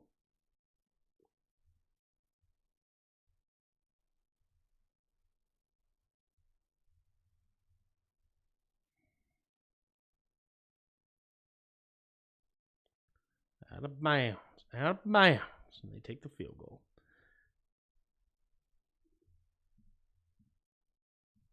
All right. So now they're up by a touchdown. 19-12.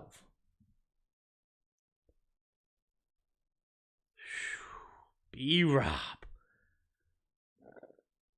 B-Rob. Can you run harder for me? Just kidding. This is awesome.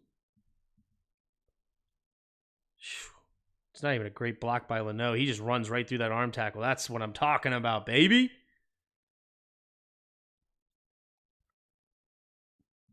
Yeah, just not even a good block. It's just, you ain't bringing down Brian Robinson with no arm tackle, especially when he's got a full head of steam. I love that by B-Rob.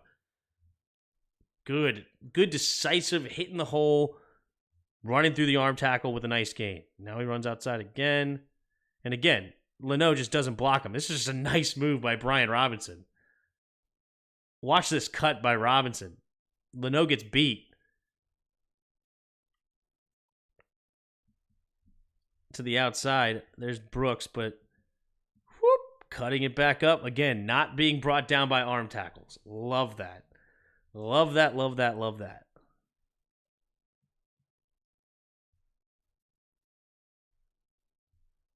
That's like all Brian Robinson. That's not blocking from the O-line. That's just somehow Brian Robinson finds a way to squeeze through. When's the last time you can recall there was a game on Friday?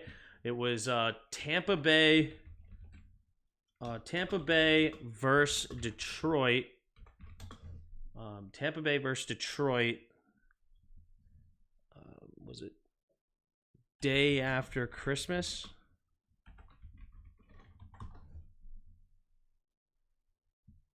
December 26th, 2020. If you look here at the calendar, 2020 calendar.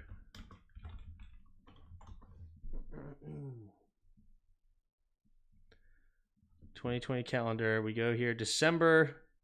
Oh, that was on a Saturday. Do we have games on Christmas then? So I was wrong.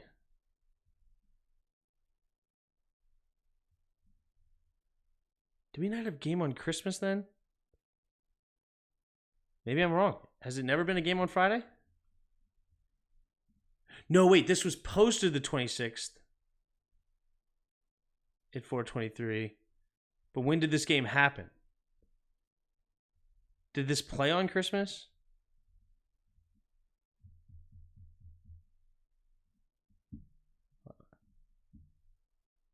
That's when it was posted. But did they actually play on Christmas or not? Yeah, they played on. They had to have played on Christmas, right? Or the day after Christmas, rather.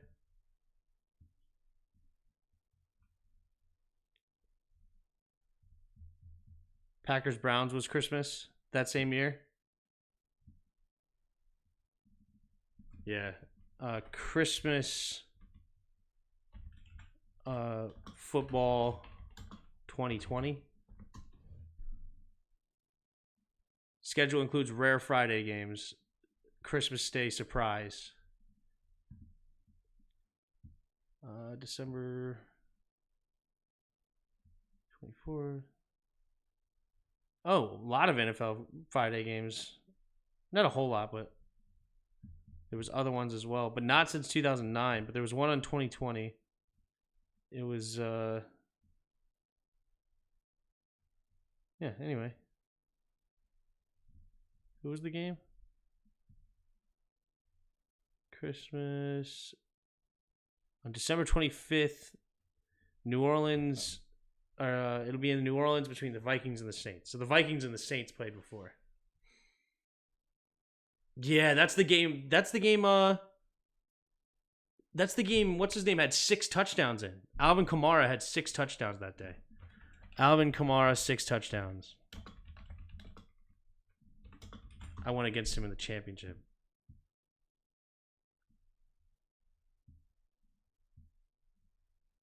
Yep, December 25th, 2020. Alvin Kamara, 6 touchdowns.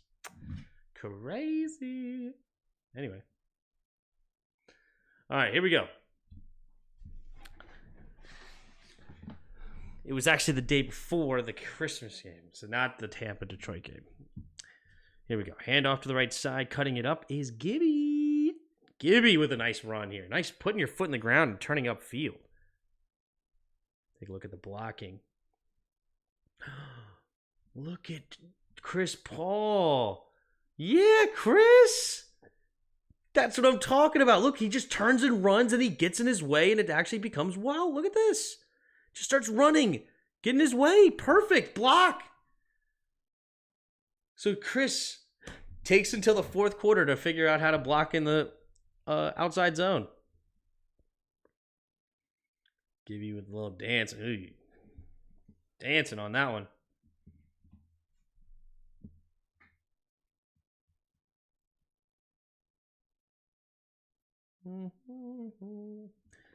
Larson got beat on that one, huh? Oh, yeah. Yeah. Actually, Larson recovered pretty well. Larson recovered pretty well on that one. But he did get beat, unfortunately.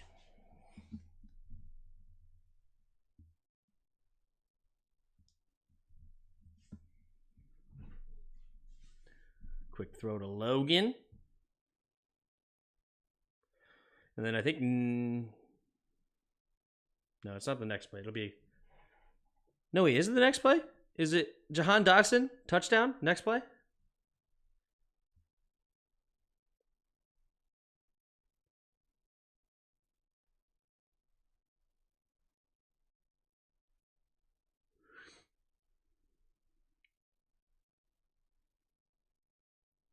Nope. It's hard to get Jahan Dotson to score a touchdown when he's not on the field. Really good defense here.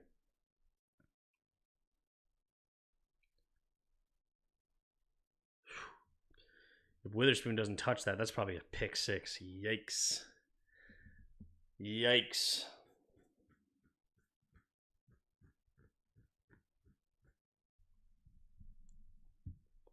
Here it is.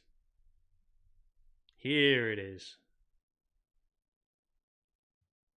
No, not yet. Must be the next play. I know we're coming up on it. The Jahan Dotson touchdown, but beautiful angle route. Love that.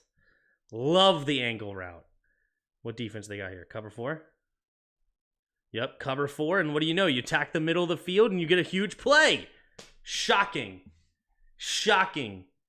Cover 4 is the worst defense in the league. Such a simple defense to attack. Just attack the middle of the field anywhere. Just crossers. Just get the middle of the field. And then you just get big plays.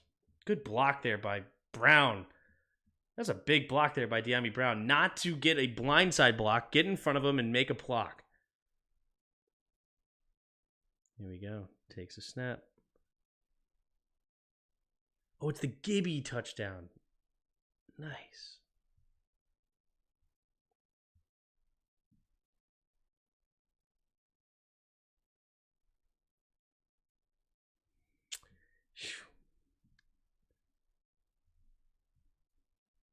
Throwing as he was getting hit, gets it in the end zone. Sam Howell, dude. That is a crazy throw. That's a crazy throw by Howell. As his arm is getting hit and he still gets it out there, touchdown. Freaking awesome. Great job by Gibby too. Let's watch the route actually, just to get the separation here. Looks like man-to-man. Coming from the backfield. And the speed. Yep, man-to-man defense. Boom. Love it. Love to see it. High snap. Oof. High snap there. Tressway, though, gets it down and converts. All right, here we go. Jahan didn't make the catch this game. Sorry, yeah, duh, that was last game. I'm an idiot. It was against the Patriots. I'm a week ahead or behind. I'm just... What time is it? Here we go. In the shotgun. Ooh, false start. Let's go. False start. Moving back. Moving back, baby. Jet sweep to Lockett. Then he gets all the yards back. Plus more. Where's our contain, please? Where's our contain? Obata couldn't locate him. It's a tough play.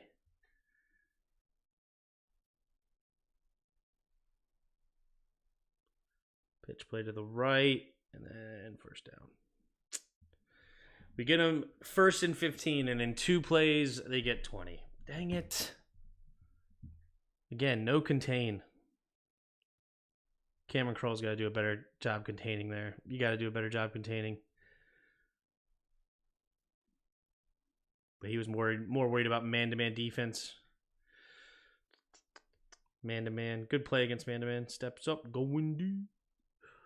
What a throw by Geno. That is a heck of a throw. Jamin's actually not in a terrible spot here. Oh, that is a beautiful throw. That is incredible. You just can't cover that, dude. Yeah, he's getting loopy now. Yeah, no kidding.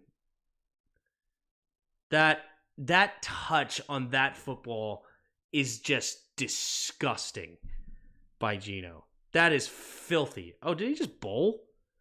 Lockett's a bowler?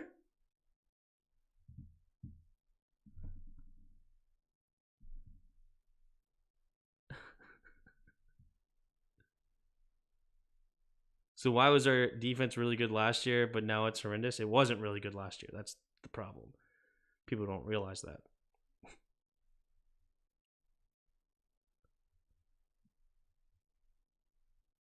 Basically, why it was good last year is that we ran the football a lot, keeping them off the field, which meant that they did not get a whole lot of yards against. That is why. And it kept them fresh as much as possible, too. This is just, I mean,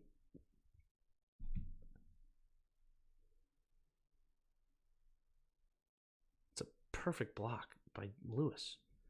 Just a great freaking run. I just love their scheme. Waldron, I like Waldron's scheme.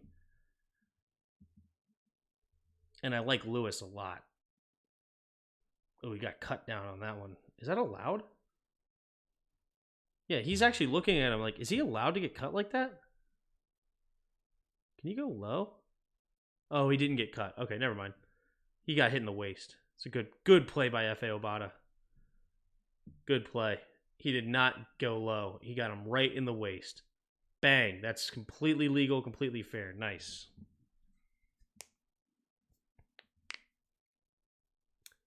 Fortunately, we give a touchdown here. Dang it. Also, Emmanuel Forbes. True. Nice tackle. Percy Butler. Freaking awesome, dude. Freaking awesome.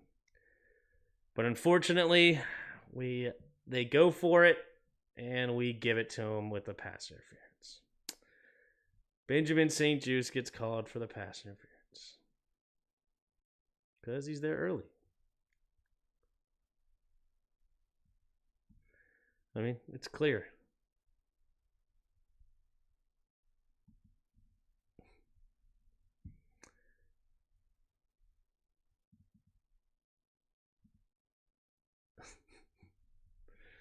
Just terrible. Just terrible. And then he gives up then he has a face mask at the end of this run, I think it was. I was thinking that our time of possession kept the pass rush fresh and we pressed the QB a lot. Yeah. We ran the ball a lot.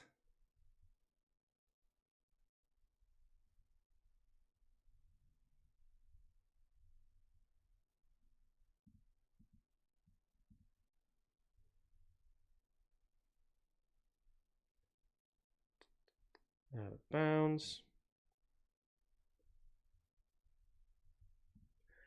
This is why I started Geno and Tyler Lockett in my fantasy league this week, because I knew we stunk. And then face mask. And then he gives up a touchdown to Tyler Lockett. Not this play. It's the next play. Good defense. Good defense here. We did a good job containing on that one. Because it's actually a direct snap to Walker there.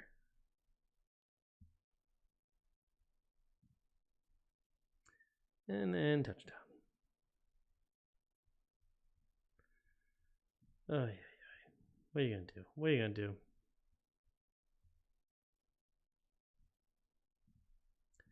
But we come up and score a touchdown of our own. This was a fun drive to do play-by-play for. This was a fun drive. I was feeling myself here. This was a lot of fun. Not a great block by Paul again. Paul can go to the bench.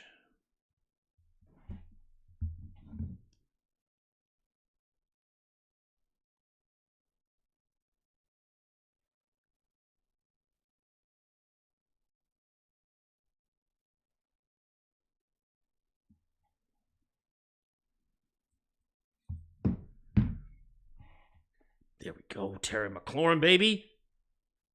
Get it to him, baby. Get it to him. In the slot.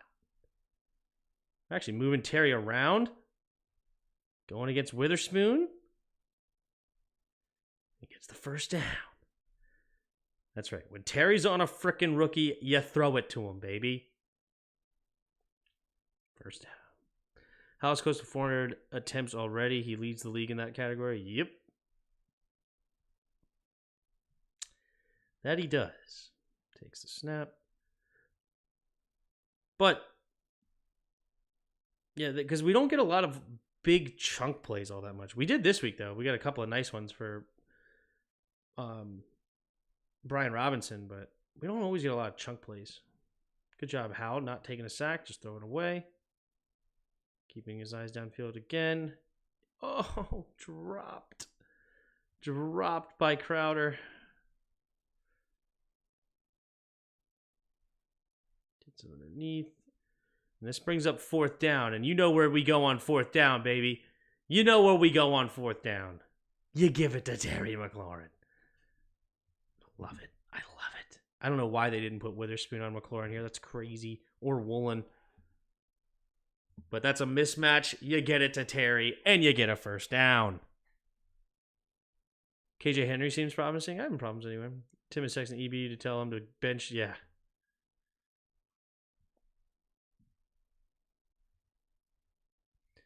I mean, Larson...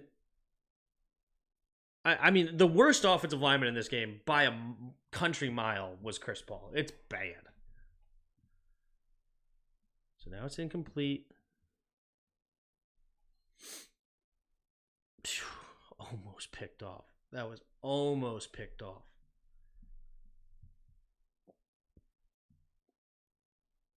Somehow he escapes that freaking rush, though. Chris Paul gives up the pressure. Chris Paul, dude. It's just bad. It's just bad.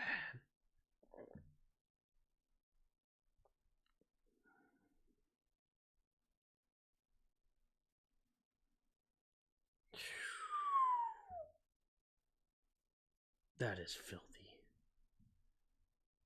It's a dangerous throw. He somehow fits it in that window. That is disgusting. And then we know what happens. They just start throwing it right to Benjamin St. Juice. This one's a check down first. Nice hit. Good tackle by Quan, though. Way to take it. Way to take it. You made the tackle. You got truck stick, but you made the tackle. Is Gates still at center? Nope. Tyler Larson is.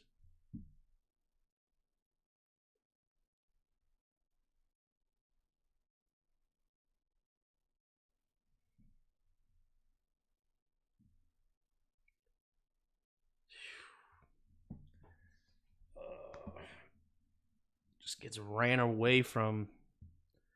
This is just too easy. I'm not sure what the heck he's thinking. Like, he has no help inside. Like, what are you doing? I mean, how do you let him get that much separation inside? That's crazy.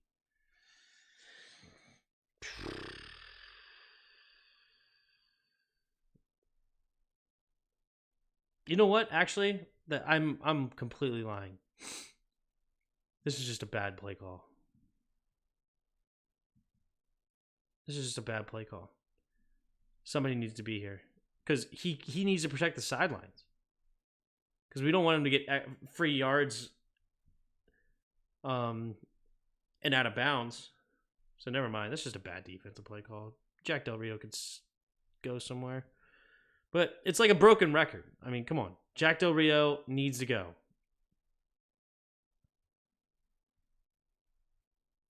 Hey-yo. Hey-yo. Benjamin Chait Juice, though, gets the defense on this one. Well done. Great defense there, BSJ, baby. But then it's right back to him.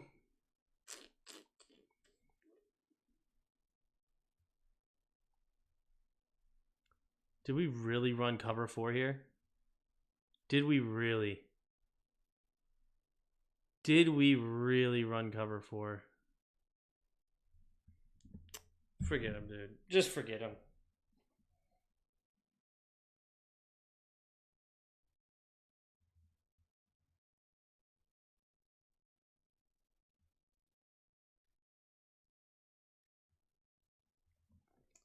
Freaking disgusting, dude. It's just disgusting. Yep. And then they just kneel it and they win. Just freaking Jack Del Rio. Final play of the game is cover 4. And we wonder why we lost. You wonder why you lose when the final play of the game is cover freaking 4. And it's just like that. It's just like that. 29-26 loss. Sam Howell has still room to grow, but I love his progress. Ball's out so fast. Chris Paul needs to be benched immediately. He was terrible. Terrible today. Throughout the entire game, he was bad. Wiley sucks. Cosme did not play well. Leno didn't play well. Larson, I thought, was our best lineman today. Brian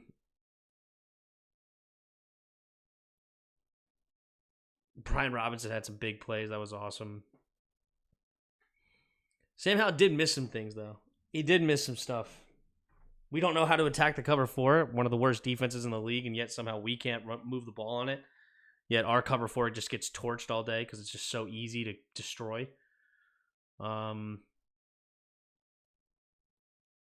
Defensively, we have a void of talent, unfortunately. We just have 2 D tackles and a safety. Everybody else is trash. And the defensive coordinator makes it worse. Linebackers play is horrible. We don't have any shutdown corner. We only have 1 good safety. Percy Butler completely whiffed on a tackle. It's terrible. Yeah. It sucks. At least we covered, yeah. 6 games that ends with a field goal. Yeah. So. Anyway. All right. Hit the like button. Hit the subscribe button. All that good stuff. I will see you guys on Thursday for the night game. Bengals versus Ravens. So I'll see you guys then. And appreciate all of you hanging out with me until the end and hanging out with me throughout the process. And I will see you next time. And until next time, see you!